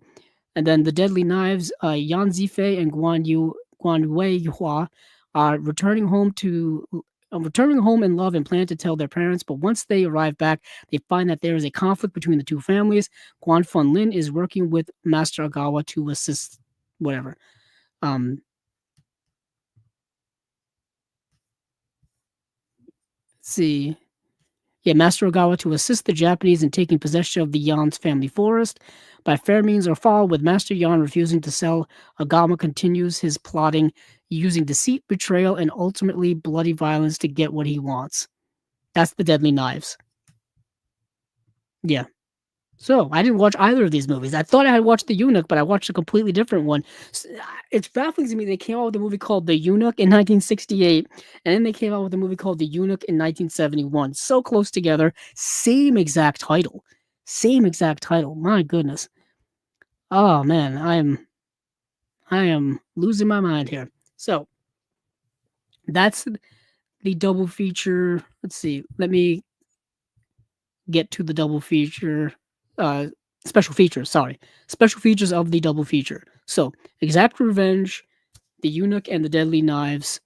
You have a high definition presentation of both films, original Mandarin audio soundtracks, optional English dub for Deadly Knives, optional English subtitles newly revived for this release, a new audio commentary on The Eunuch by action cinema experts Mike Leader and Arn Venema, new audio commentary on The Deadly Knives by Frank Zhang, and that's it. That's it. So you get a commentary for each film. And that's it. So that is everything from Eureka for June. You've got The Heart of Stone from 1950. You've got Hong Kong 1941 from 1984. And Exact Revenge, a double feature of The Eunuch and The Deadly Knives, 1971 and 1972. So now we get to Arrow. Before we get to Arrow, let's check these commentaries, these comments here. Let's see. Acres of Movies asks, have you seen the Werner Herzog movie Heart of Glass? I think it's called I Think They Were Under Hypnosis. I have not seen that. There's a lot of Werner Herzog I have not seen that I need to see eventually. There is a Werner Herzog. There are two Werner Herzog box sets from Shout Factory, actually. There's a volume 1 and volume 2. There's a the Werner Herzog box set from the BFI that I heard is a better box set. But right now, Shout is actually starting to release Werner Herzog films in 4K. Like they just released Aguirre, The Wrath of God in 4K. I think they're releasing another one of his films in 4K. So I've got to do some investigating on what's the best way to go about this. I have a Werner Herzog section. I have Aguirre, The Wrath of God, actually, on Blu-ray. I've got that, and I've got several more of his kind of more modern stuff. But I've got to get his back catalog of things. He's an interesting filmmaker. His documentaries are incredibly challenging and just like very surreal. You know, there's the one where what's it called? Cave of Dreams, where he goes into these caves and it's just him like narrating the whole time. It's fascinating stuff. Equals the movie says, "Do you like Fatal Beauty? If so, can you help me lobby labels to make a special edition for that? I wish." Tom Holland commentary with interviews with Whoopi, Sam Elliott, and the making of. Cher was intended for the Whoopi role. Interesting. Let me see Fatal Beauty. Does that sound familiar?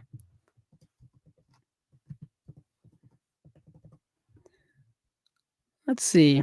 So there is a Blu-ray release for Fatal Beauty. Came out in 2016. You can find it. It was put out by Olive Films. Olive Films is no longer around, so finding their releases are kind of tough. But in terms of special features, I don't think it has any. If I remember correctly, yeah, no special features at all. Nothing. And that was Olive Films' thing, is they really didn't do a lot when it came to special features for most of their stuff. You basically just got the movie. which is fine. I mean, at the time, we their catalog of stuff was stuff we were not getting at all. You know what I mean? They were putting out stuff on Blu-ray for the first time, like Fatal Beauty, like a lot of other catalog stuff. So it's available, but just no special features. And I don't even know if the Blu-ray looks good. Um, let's see. Acres movie says, I enjoy those movies you mentioned from Europe and Asia. Do you like Aki Kaurismäki movies? And which ones, if he was brought to the USA for two movies, which one would you advise for him? Is he underrated? Aki Kaurismäki is underrated, and I've seen his early stuff. I've seen his, like, let me see, his Leningrad Cowboy stuff. So Aki Kaurismäki, a lot of his stuff's been released by Criterion. And he's a really good filmmaker. For those of you listening, um, let's see, what have I seen from him? I've seen um The Match Factory. I've seen Shadows in Paradise. So basically his 1980s stuff. Ariel. I've seen Leningrad Cowboys Go America. Let's see, what else have I seen? Is that it? I've seen 5 of his films. And then I've seen his short film Rocky 6. So there are several of his main stuff I still need to see. Like Le Havre, didn't he do La Vie de Bohème? Yeah, La Vie de Bohème. Um, those are ones I still have to see. But yeah, I a few years ago I went on the Criterion channel. Actually has a lot of his stuff. They may have all of his stuff actually. Um, and I just went on there, and they probably have an Aki Kaurismäki collection. And I just went in order. I started, his earliest, and I went through a few of them. That's why a lot of these are from the 80s.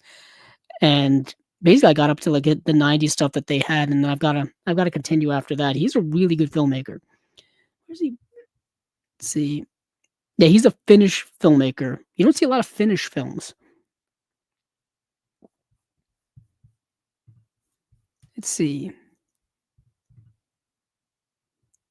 Um, let's see. Acres the movie says Marco Polo may have had children in his travels. Would you like to see De Niro play an elderly Marco Polo and Chow Yun Fat play his son? That would be so cool to see them act together. Have they made a Marco Polo film? I feel like of so many like prevalent historical people, you would think Marco Polo would have had a film made about him, like a biopic or something like that. Maybe he hasn't. I just don't know. But Acres of Movies also says the Royal Family Revenge one was interesting. I didn't realize they could make a movie like that. It was pretty brutal and a lot of implied craziness. Okay. Let's see. There was an Estonian movie I enjoyed in 2015 or so, The Poet and the Spy. I think that one was overlooked. A really good one. I gotta add that to my list. You don't see a lot of Estonian films get mentioned a lot. Um, and then Acres of Movie says Ariel is good, and the Factory one and La Havre great, and Leningrad ones. You're welcome. Thanks. Let's see. What movie monologue would you set as your alarm for a day with an important meeting ahead? Um. Oh, any. If it was like, I'm assuming if there was an important meeting ahead, it would have to be something inspirational. It would have to be something to get you motivated, to get you energized, to get you moving. There's that um there's that scene in Rocky Balboa when he's talking to his son, portrayed by Milo Ventimiglia, and it's the one where it's not how hard you hit, it's about how hard you can get hit. Yeah, it's not about how hard you can get hit, it's how much you can take and keep going forward. Uh, that's one of my favorites. I've referenced that many times here on Chasing Labels. Back in the day, but our previous podcast was Cinema Discovery Project, and we did all of the Rocky movies in one episode. It's like a 4-hour episode. We did all of the Rocky movies, and then I think we did Rocky, and we did Creed 1 and Creed 2, and I think it was leading into Creed 3. Or maybe Creed 2 had just come out. I think Creed 2 had just come out, so we did all the movies. But yeah, and I really like Rocky Balboa a lot. I really like that movie, especially since that movie is really there to make up for how bad Rocky 5 is. Coincidentally, I was just looking the other day because I've got to upgrade my Rocky movies. I've got the old Blu-rays. I've got to get the 4Ks. I've got to get the new cut of Rocky 4 just because I haven't watched it. And I've got to get there's a new cut of Rocky 5, coincidentally. I don't know how you can make that movie better, but, but Sylvester Stallone tried. Or whoever tried. But yeah. Let's see. And then Acres of Movie says, can Milo Ventimiglia play Jason Bourne? Would that be good? I've never seen Milo Ventimiglia do an action role other than what he did in Heroes. Everything else I've seen from him has been dramatic. His turn in, um, um, oh my goodness, I'm blanking now because I'm so overtired.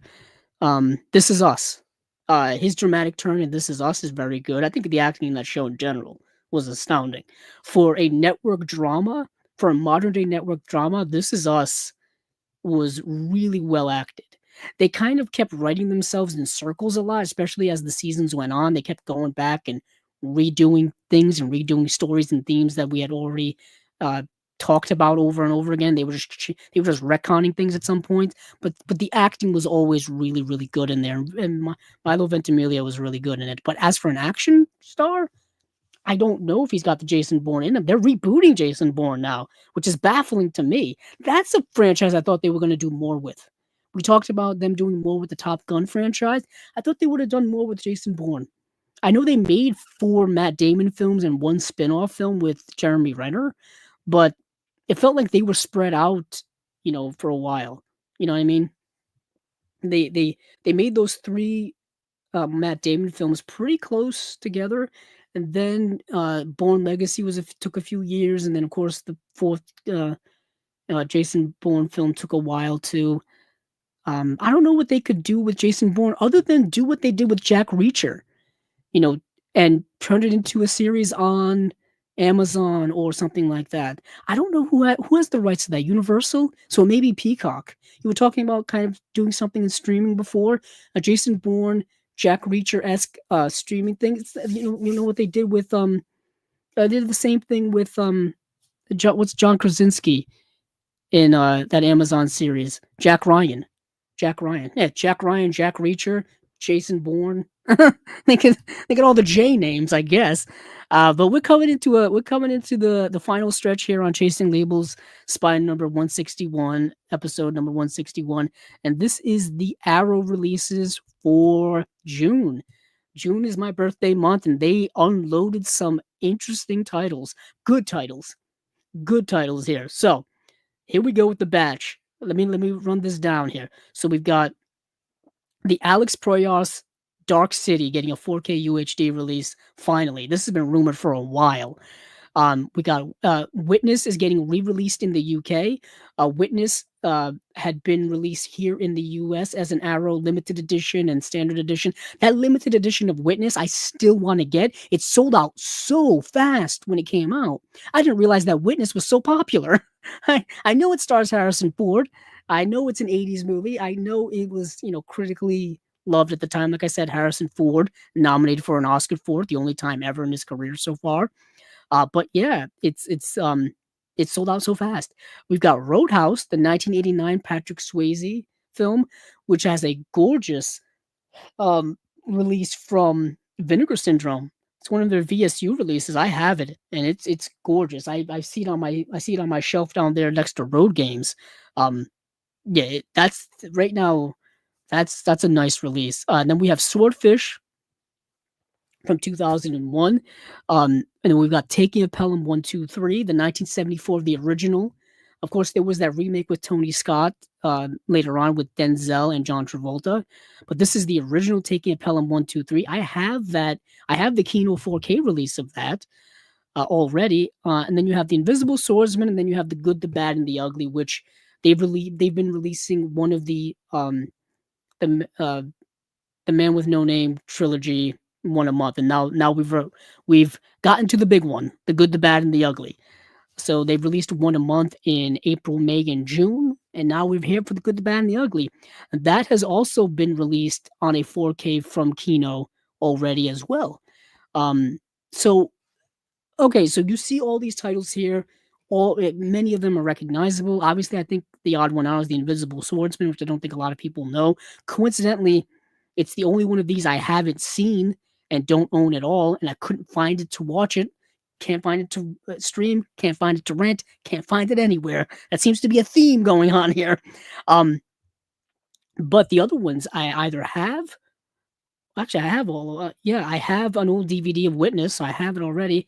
I have the Roadhouse, like I said, from Vinegar Syndrome. I have Swordfish on Blu-ray. Um, and like I said, I have taken Pelham 1, 2, 3, and I have the Good, the Bad, and the Ugly. Because that movie's been released so many times. That's been released in every format, pretty much, numerous times on Blu-ray, numerous times obviously numerous times now in 4K. That's the one negative I would say about this release slate.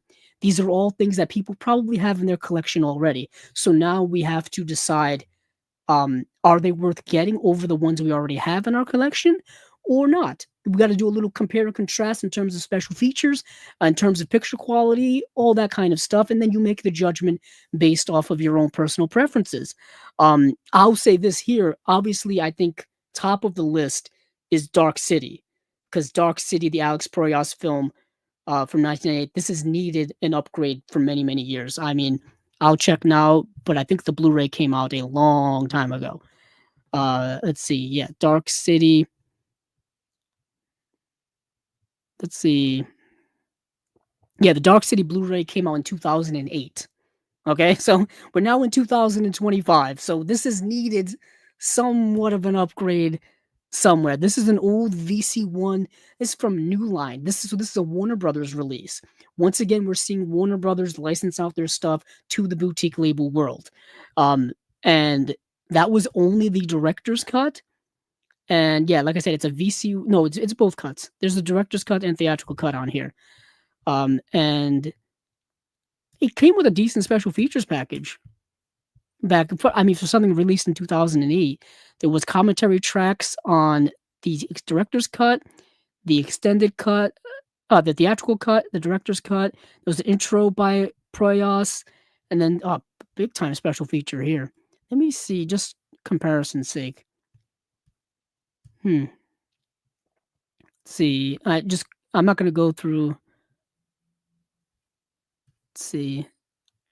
It looks like it's got the special features. I don't know if it's got that intro by Proyas though. But anywho, the guy, I probably should have done this research beforehand. Oh, it does have the archive intro by Proyas. Okay, so it's got commentary by. Yeah, this has got the director's cut for the the 4K Arrow release has got 3 audio commentaries. It's got commentary by Proyas, commentary by Roger Ebert, and a commentary by Lem Dobbs and David S. Goyer. Wow. And then it has the intro by Proyas. It's got a new hour-long documentary featuring interviews with Alex Proyas and producers, everybody. It's got actors in here. It's got everybody. That's an hour long. New visual essay by film scholar Alexandra West. I'm as much in the dark as you are. A new visual essay by film scholar Josh Nelson on film noir and identity in Dark City. Then you have the second disc, which also has a commentary by Proyas, as well as a bunch of other people, and then another commentary with Roger Ebert. Then it's got Memories of Shell, which is a 2008 featurette that's on that original Blu-ray. Architect of Dreams, which is also on that original Blu-ray. So you're getting archive stuff and new stuff. This is a big release. This is going to sell really well. This is going to sell. I can see this selling out real fast. The limited edition, at least. Let's see. Yeah, it looks like it's gonna be selling out. Yeah, it's gonna be a hot seller. So that's and it's coming out US and Canada street date June 24th, UK street date June 23rd. There is of course a Blu-ray version as well as a 4K version, depending on how you prefer. The limited edition, of course, comes with all the extra good stuff that we all know of. The thicker casing, and it's got a 60-page book, double-sided poster, 3 poster cards, postcard-sized reproductions of art cards. Yeah, it's gonna be one of those deluxe releases, those nice deluxe releases. Now we've got, um, I mean, Witness I've already gone over, so I don't have to go over it because I went over it when it was announced for the US. So I'm assuming it's the same as the US release in terms of, content, in terms of, special features and things like that. I mean, if I'm wrong, I'm wrong, but at least the UK is getting their version now. Granted, they could always have imported the 4K from here, which they probably did. Hence why it sold out so fast. Then we've got Roadhouse, the Patrick Swayze film. Which this movie actually I think ages very well. Like I watched it recently when I wanted to test out the Vinegar Syndrome release, and I think it's still as good now as it was when it came out. I mean, it's actually a much darker, more serious film than I think people think of it as, or that it has the reputation as. People just think of it as the Patrick Swayze movie where he kicks a lot of ass, and he does. He does kick a lot of ass, but this character of Dalton is going through kind of like an existential crisis dealing with, his past actions and stuff like that. And you have the Sam Elliott character who is his friend and mentor, and he's got a romance thing going on as well. Um you have Ben Gazzara as a really bad piece of crap guy, Uh I yeah, it's an such a rewatchable film too. Iconic film, I would say. Let's see just quickly, or else I wouldn't be doing my due diligence here on Chasing Labels. I didn't just casually look at the difference in special features between um the Vinegar Syndrome as well as the this new release here. So let's see. Let me go over to the Vinegar Syndrome release was stacked. That is a stacked release. Let's see. And they did this recently. Arrow did this recently with the Texas Chainsaw Massacre 2, where they're putting out their own release, and they did transfer a lot of the special features from the Vinegar Syndrome release of Texas Chainsaw Massacre 2. Um, and it looks like they've done the same thing here. Like both the commentaries are here. Um,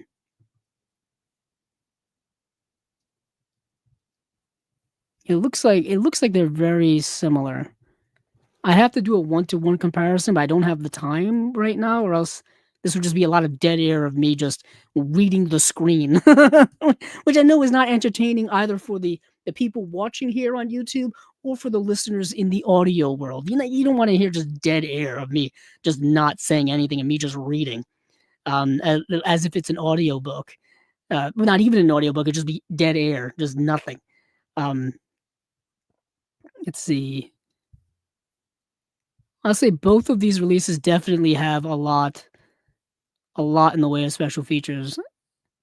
Yeah, they're comparable. They're comparable, but if you've got the Vinegar Syndrome release already, the 4K, I think you may be okay. I don't know if you've got to upgrade. Granted, the encoding may be different. The way in which Arrow encodes films and the way in which other companies encode films would be different. That's why sometimes there is a difference in the picture quality. Between like for example, Shout Factory and Arrow both put out the movie Carrie, the Brian De Palma film. They both put them out in Blu-ray. They both put them out in 4K. Um, there was a difference in special features, but one of the main difference is the way in which the 4Ks look. The Arrow release, I believe, looked a little bit better than the Shout Factory release, and it's not because and it's mostly to do with the encode and stuff like that. It's very minute things, probably things that you guys don't really care about. But for me, I'm always trying to find that little edge to see which one is better. You know what I mean? I want to get the best release that I possibly can get when I'm comparing two different things. Um, but yeah, so like I said, if you've got the Vinegar Syndrome release, you may be fine. Let's see. Swordfish. Now this is a big one. This is a big one because the original Swordfish Blu-ray, similar to what I was just saying about Dark City, came out a long time ago. It came out back in 2011, which is now, not a long time ago. It is, oh boy, I'm trying to do math now. 14 years ago? Yeah, 14 years ago.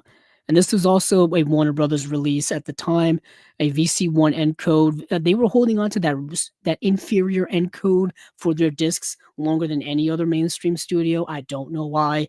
It seemed like them and Universal were holding on to that just garbage encode, which the codec, I mean.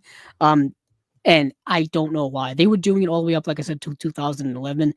VC1, I've said it before. For those of you who don't give a damn, sorry, sorry. Um, it was just it's a more compressed codec used for the video on the disc. So you wouldn't get you wouldn't get as good a picture quality with versus another encode like an MPEG-4 or something like that. So they would basically squish the video down so you get compression issues and stuff like that.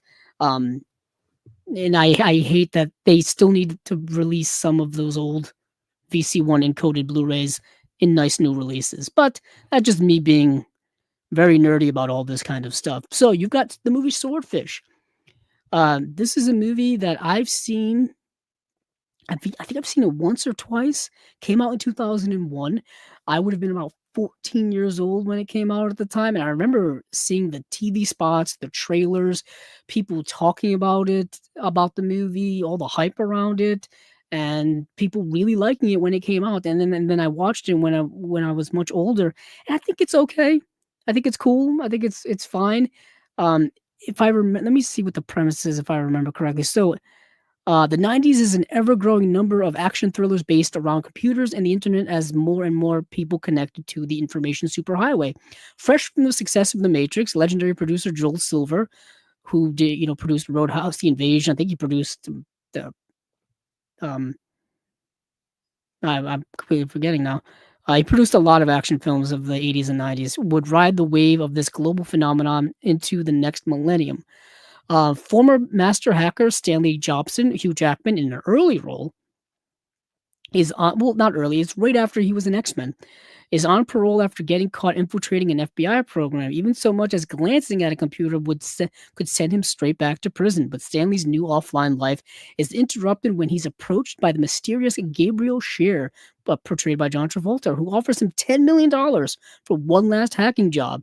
Unable to resist the lure of the computer screen, Stanley accepts and finds himself caught in the middle of a complex web of intrigue involving several covert agencies and a $9 billion government slush fund.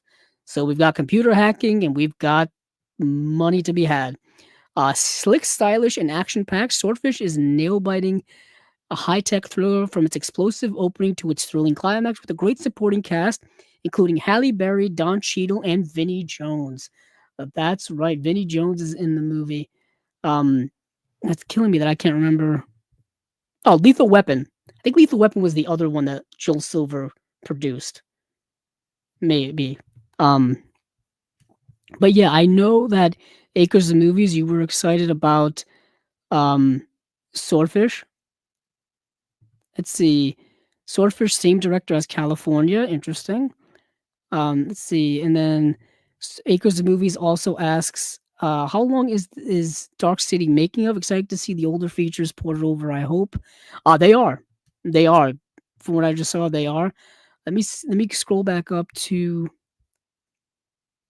um Dark City. Yeah, it's way at the top of the screen here. So the new making of Return to Dark City, a new hour-long featuring interviews with director Alex Proyas and everybody else, is an hour long. Like I said, it's a new hour-long feature. And then the old making of features with Memories of Shell Beach is like 42 minutes long, if I remember, the old 2008 featurette. So pretty substantial time here. But let's check what we got for Swordfish, shall we? This is a 4K release, so it's Dolby Vision HDR presentation of the film, original lossless stereo and 5.1 DTS HD master audio options, pretty standard at this point. Let's see, audio commentary by director Dominic Senna. That's a name I haven't heard in a long time, a long time. Man, holy heck, I haven't heard that name in forever. It is the same director as California, as Acres of Movies said. But let's see. Dominic Senna also directed Season of the Witch with Nicolas Cage. He also directed Gone in 60 Seconds with Nicolas Cage, a criminally underrated thriller from 2000. Still, what talk about a great cast? That's a great casting Gone in 60 Seconds. You've got, of course, the amazing Nicolas Cage, Angelina Jolie, uh, Robert Duvall, Timothy Olyphant, Will Patton, one of the best character actors of our time, Giovanni Ribisi, James Duvall, Delroy Lindo, Chai McBride, Christopher Eccleston, um, Vinnie Jones is in that as well. Scott Kahn, that's who I was looking for. I was like, I couldn't find Scott Kahn. There he is. Uh, but yeah, Dominic Senna, what a name. I haven't heard about him in a long time. Next up, Soundtrack Hacker, a brand new interview with composer Paul Oakenfold. How to Design a Tech Heist, a brand new interview with production designer Jeff Mann. HBO First Look, Swordfish, a promotional behind the scenes featurette, back when they did that. Effects in Focus, a flying bus, a promotional featurette detailing how the film's iconic climactic scene was created. Planet Rock Club, Reel, a music video by film's composer Paul Oakenfold.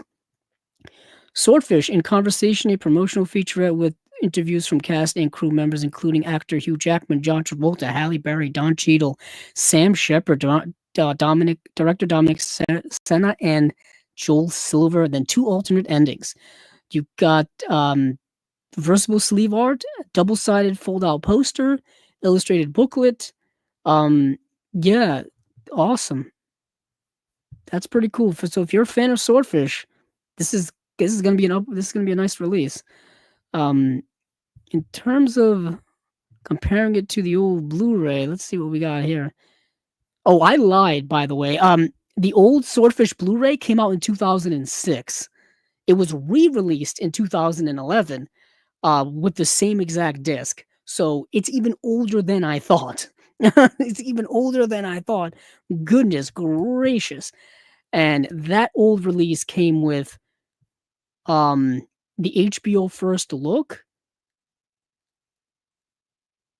and then like yeah, it's in Conversation. Yeah, this review on Blu-ray.com is so old they don't even list the special features like on like a list form. They put it in a paragraph. That's how old this review is, from like 2006. Holy goodness gracious.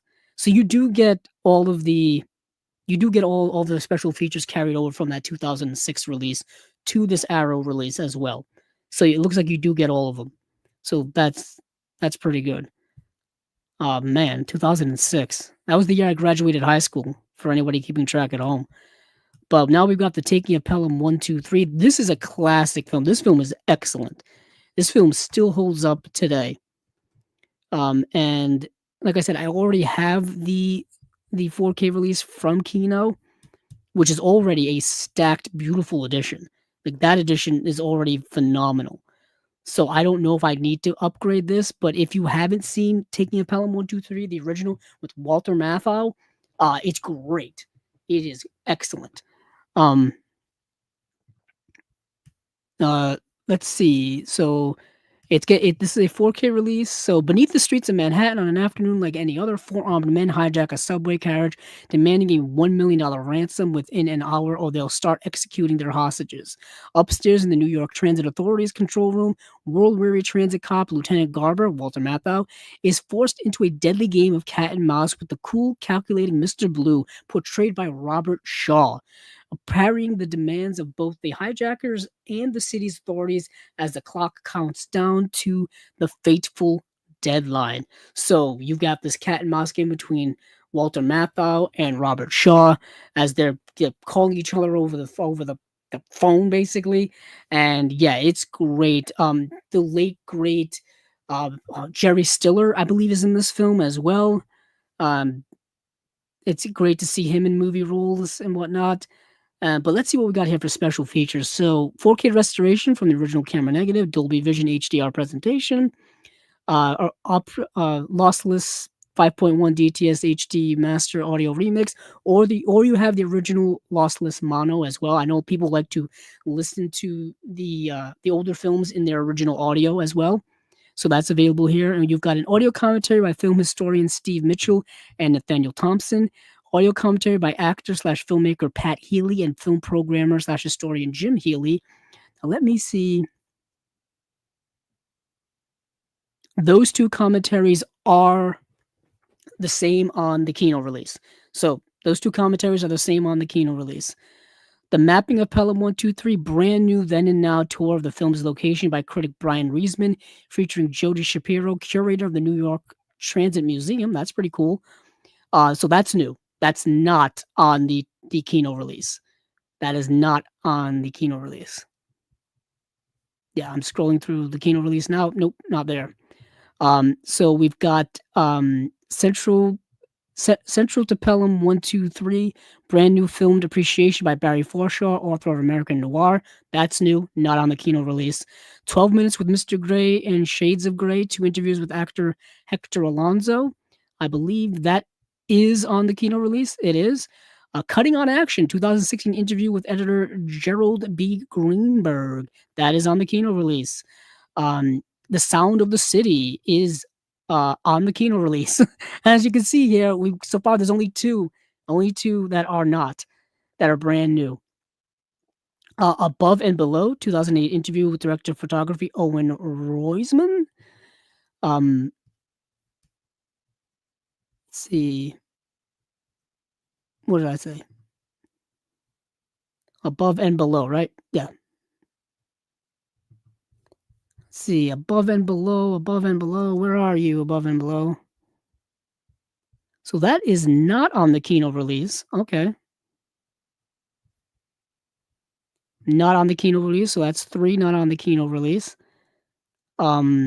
Taking the Ride, 2018 featurette exploring the film's New York City locations. That's not on the Kino release.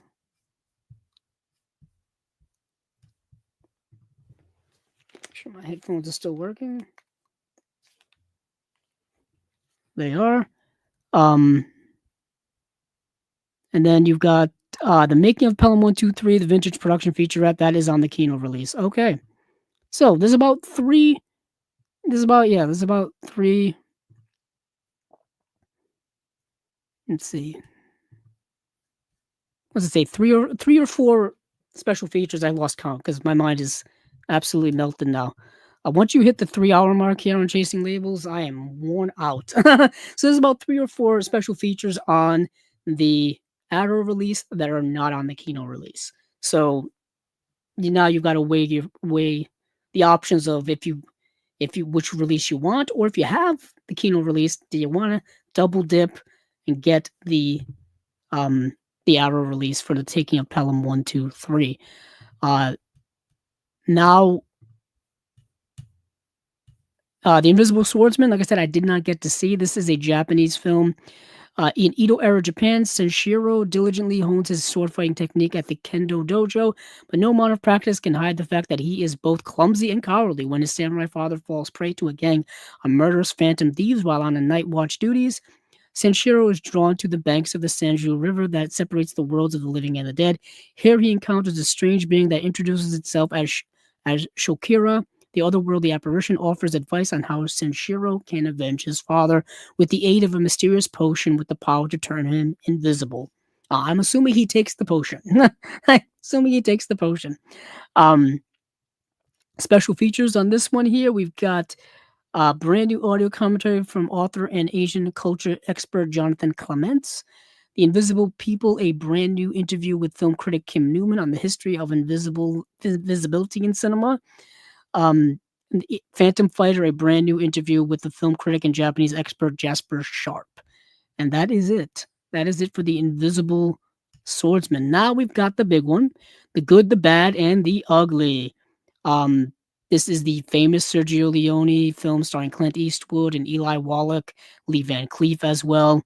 And This is an all-time classic spaghetti western. This is one of Sergio Leone's greatest films. It's probably one of the best westerns ever made. It may be, I mean, depending on who you talk to, it may be the best western ever made. It may be the best Sergio Leone film ever made. Maybe the best Clint Eastwood film ever made. All depending on your personal preference, obviously. But damn, it's good. Damn, it's good.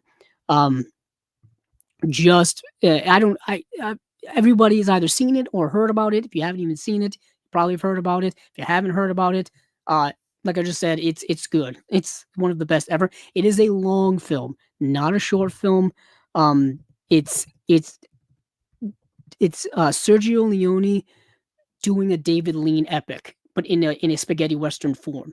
Sergio Leone had much respect and draw a lot of inspiration from the great David Lean, and he wanted to kind of emulate David Lean in this movie, and he does because it's a long movie.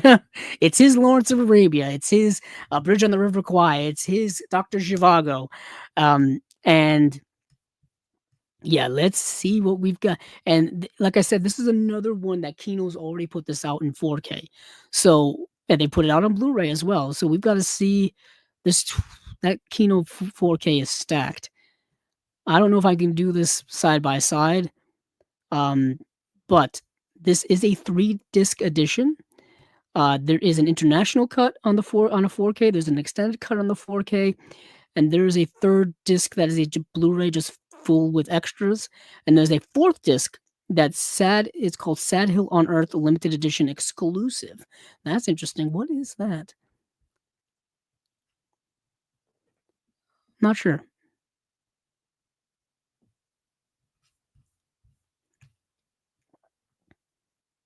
Oh, it's a documentary about oh, it's a documentary. That's what that is. Okay, so um I don't know if I can read all this without passing out. So, international cut is there's a new 4K restoration of the 162-minute international cut using the original tube perf Technoscope negative. There's been so much talk about the aesthetic of the various Blu-ray and 4K editions of the Sergio Leone spaghetti westerns that it's ad nauseum to figure out which one is the right one and which one is the best one, and if they can be one and the same. I've racked my brain around it for many years now, so I don't know what to do. Uh, and you got a Dolby Vision slash HDR presentation of the film, newly restored original lossless mono audio. There's an audio commentary by film critic and historian Tim Lucas. There is an optional 5.1 DTS HD master audio if you want that. And then the extended cut here is a new 4K restoration of the extended 179-minute cut using the original 2-perf Technoscope negative. Dolby Vision slash HDR presentation, newly restored original mono, 5.1 as well, subtitles, of course. Audio commentary by historian and Leone biographer Sir Christopher Frayling. Audio commentary by film historian and Eastwood biographer Richard Schickel, who was also a film critic as well. Seamless branching options to watch the extended cut with the uncut torture scene and or without the grotto scene originally removed from after the premiere. Interesting little tidbit there.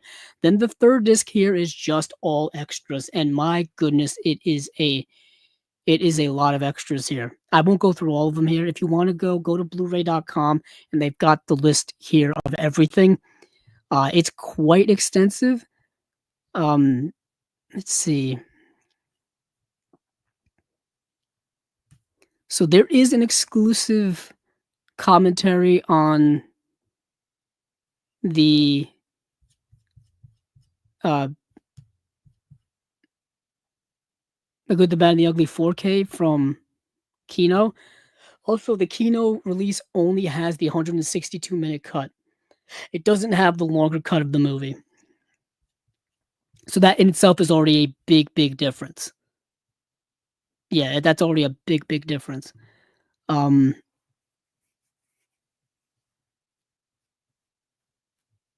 see. Yeah, there's a lot here. I'm not going to go through everything. I was just quickly looking down on the list, but it looks like there's more than the Kino release. Yeah, there's more. Like just straight up.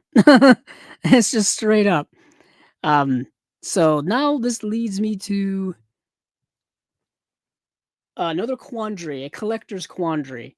Um, do I? Yeah, I have the Kino release of A Fistful of Dollars and For a Few Dollars More.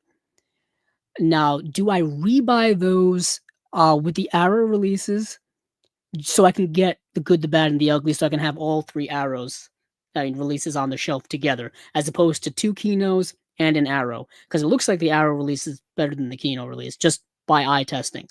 I have to wait. We have to wait and see what the transfers look like and stuff like that, and then that'll make the ultimate determination. Uh, but this Arrow release looks pretty good. So a fistful of dollars is coming out April. For a few dollars more is coming out in May, and then the good, the bad, and the ugly is coming out in June. So I have a little bit of time to decide. Before I have a feeling these are going to sell fast. That's just my thing. But as I was saying, um, yeah, that's where we are with all of this. It's where I am with all of this. Um, I can tell you right now, I'm leaning towards rebuying these movies again. I'm sorry, I'm a little delirious. It's about 12:30 at night, and I'm cackling like the Joker because I have owned the the Man with No Name trilogy, the Dollars trilogy, however you want to call it, um, so many times now that I'm going to end up owning them yet again because that's just the way I am as a collector. Where I've got to have the newest, greatest, latest, and greatest edition of a movie. Specifically in this case, we're talking Sergio Leone, we're talking Clint Eastwood, we're talking spaghetti westerns. These are like cream of the crop types of movies here. These aren't, yeah, something lesser, if you will. But that's just me ruminating, 3.5 hours into the podcast here. So let me wrap up because that is it. That is it. And the fourth disc here is Sad Hill on Earth is just a Blu-ray limited edition exclusive of a 2017 documentary by Guillermo de Oliveira, following fans' efforts to restore the graveyard set. Um, and it's got a list of like some special features here, like a making of and the making of the original soundtrack of this documentary and whatnot. Um, but let me go over just these release right quickly. We've got the Arrow Video June releases for 2025 of Dark City, Witness, a re-release, Roadhouse, Swordfish, The Taking of Pelham 123, The Invisible Swordsman, and The Good, the Bad, and the Ugly. So that is it for Arrow releases. Now let me just check the comments here, get to those, and then we'll do the outro, and that'll be it for Chasing Labels episode spy number 161. Um, let's see.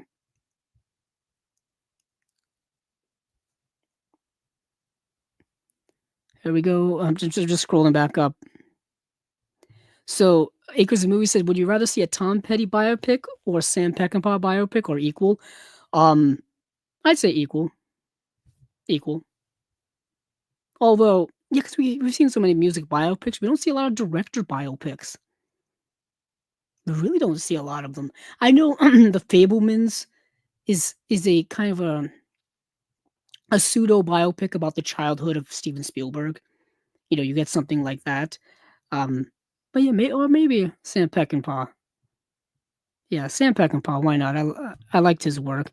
Acres of Movie says Travolta terrorist, but working to stop terrorists by doing terrorists to raise money to stop terror, and it has a whole bunch of twists and techno and great stunts and hacking, spinning, frantic typing scenes. Yeah, it's edited wildly. He's talking Acres of Movies. She is talking about um, uh, Swordfish. That movie has the early frenetic, like music video style editing that is so unique to that time. If you're not used to it, it'll make you a little woozy. It'll make you a little woozy. Acres of Movies says Sam Shepard also shines in Swordfish. Brief role, he would drive his RV to each movie set and was hard to know when he would arrive. Sam Shepard was a great actor and also a great playwright too. Acres Movie says that, wow, I want that Swordfish one now. New feature on music and bus. Wow. Yeah. They put new stuff and included the old stuff. That's the way you do it. That's the way you do it. You know what I mean? You include the old stuff from the old releases, and then you add new stuff. And so therefore the people who own the previous version have a reason to buy the new one, and they don't feel like they're, they yeah, you don't feel like you're getting less for what you already have. You don't feel like you're rebuying what you already have. You feel like you are, but you're also getting more. That's the way you do it. The main question or issue is how many are they going to make of this Swordfish new release? I want to make sure I get that with all the accompaniments and features included. Um, I'm hoping they make a lot. I don't. Limited edition for Arrow kind of varies. Like there are still limited edition releases available for a lot of their stuff. It all depends on, I guess, how popular it is. I think Swordfish is going to be popular, though. I think Swordfish is going to be popular. Um, Acres of Movies, if you're interested, um, I don't know if you're into pre-ordering. Let me see if my our buddies over at Orbit DVD have pre-orders up yet. Let's see. So Orbit DVD is, they've sponsored us here on Chasing Labels. We've had Mark from Chasing Labels on the show on the show several times, and they already have the pre-order up. Um, and they Orbit DVD is 100% reliable. Like I I I I like what they do over there. And yeah, it's available already to pre-order on orbitdvd.com. That's where I typically buy my stuff. Their shipping is insanely fast. Like Orbit DVD is some of the fastest shipping, like next day shipping. Sometimes same day shipping if you order like before they open up in the morning. You will get like same day shipping. And depending on where you live in the country, you get this stuff really fast. I'm fortunate enough to where I live in the Northeast where there's a lot of, mail traffic because of, I'm sandwiched in between two metropolitans in Boston and New York. So there's a lot of stuff going on up here. So I get things really, really, really fast. Let's see. Acres of Movies also says if Robert Shaw had lived till 1995, what movies would you have liked to see him in? Maybe some of Sean Connery's roles. Would Robert Shaw have been good in Dick Tracy? Um, that would have been interesting.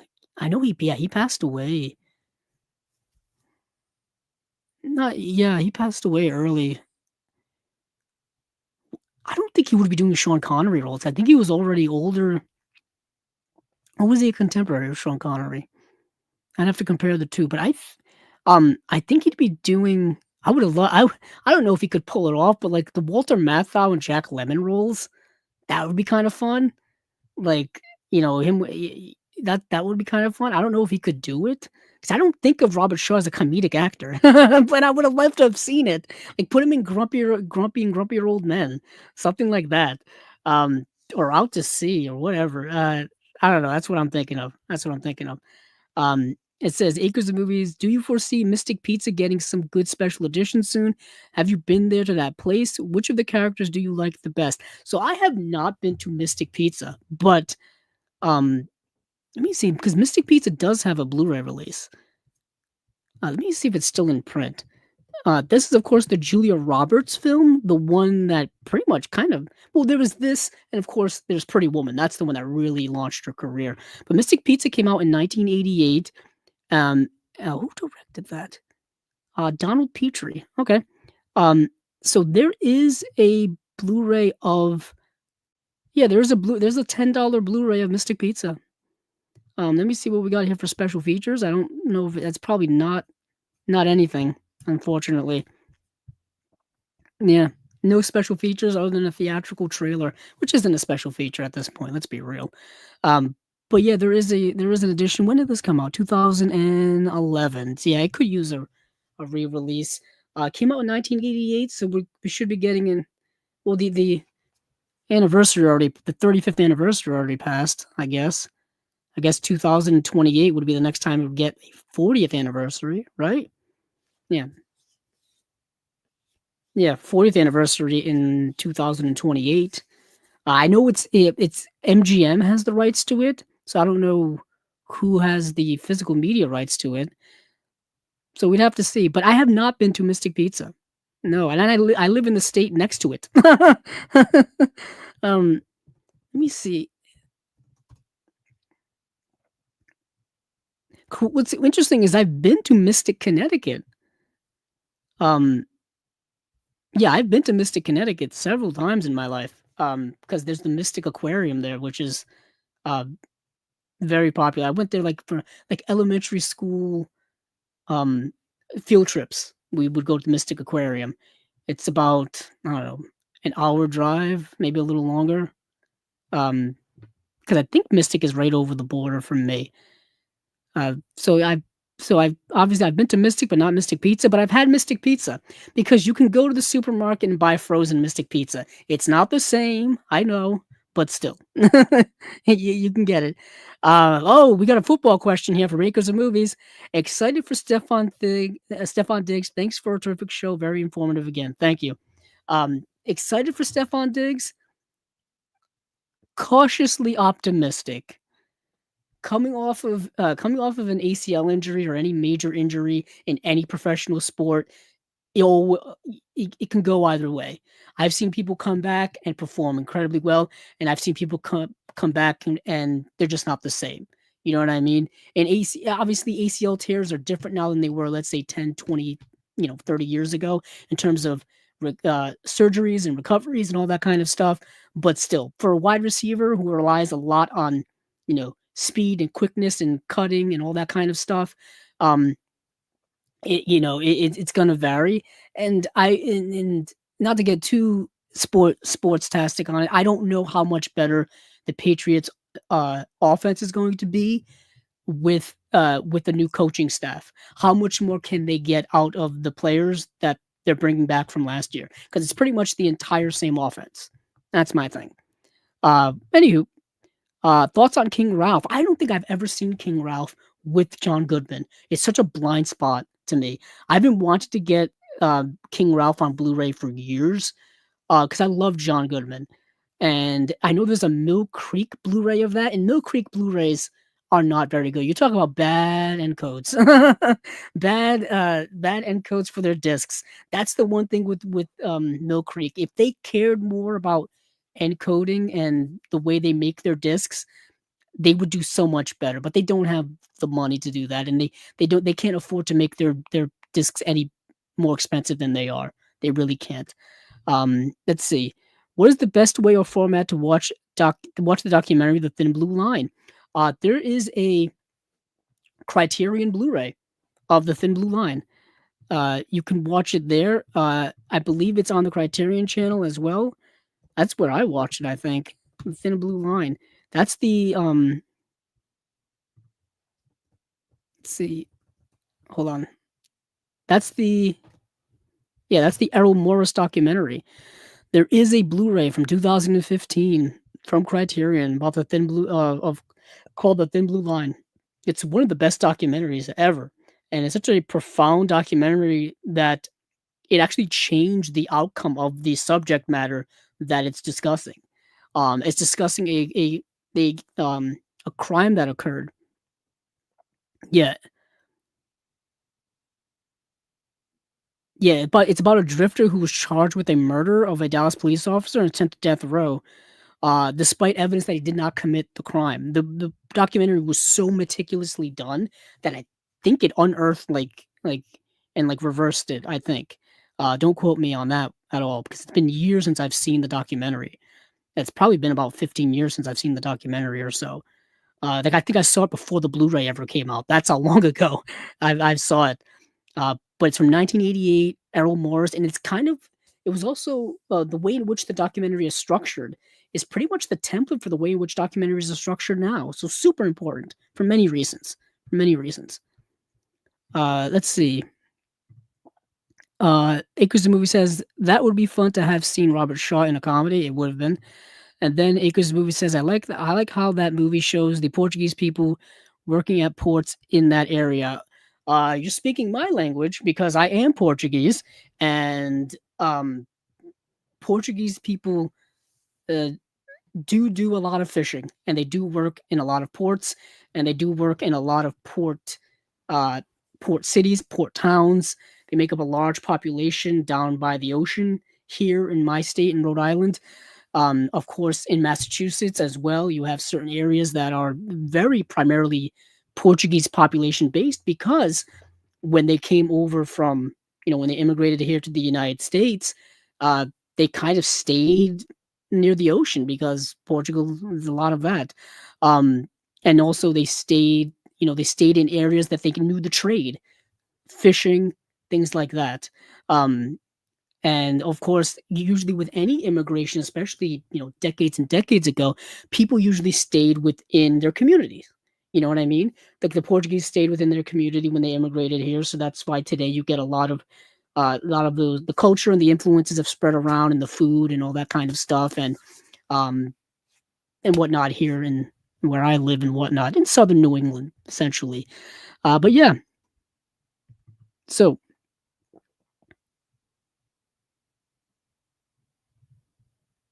yeah, I don't think I've seen it. It says Acres of Movie says the Haley Steinfeld dark comedy thriller a couple of years ago called Barely Lethal was interesting that that one was on HBO a lot in 2023. I don't think I've seen it. I still haven't seen the series she did on Apple, the one about Emily Dickinson, which I've been wanting to watch for years. That was like one of their launch shows, I think for Apple TV Plus was the Emily Dickinson show. Um, and talk about, I mean, in New England, there's the you can go to Emily Dickinson's house, in Amherst, Massachusetts. You can go and see her house and whatnot. I think all of her poetry and all of her work was published posthumously. She was very much a homebody. She's known as I think, the mother of American poetry. I think the father of American poetry is Walt Whitman, actually. I learned that, once upon a time, Leaves of Grass and whatnot. Um, Yeah, I have to see King Ralph. Yeah, Acres of Movie says, "I'd love to hear your thoughts on King Ralph." It's available. It's available. Yeah, Cloak and Dagger is if it's the '80s film that you're talking about, I have it. I look at it every day because I have to move it when I move the stuff off the I have the Vinegar Syndrome release.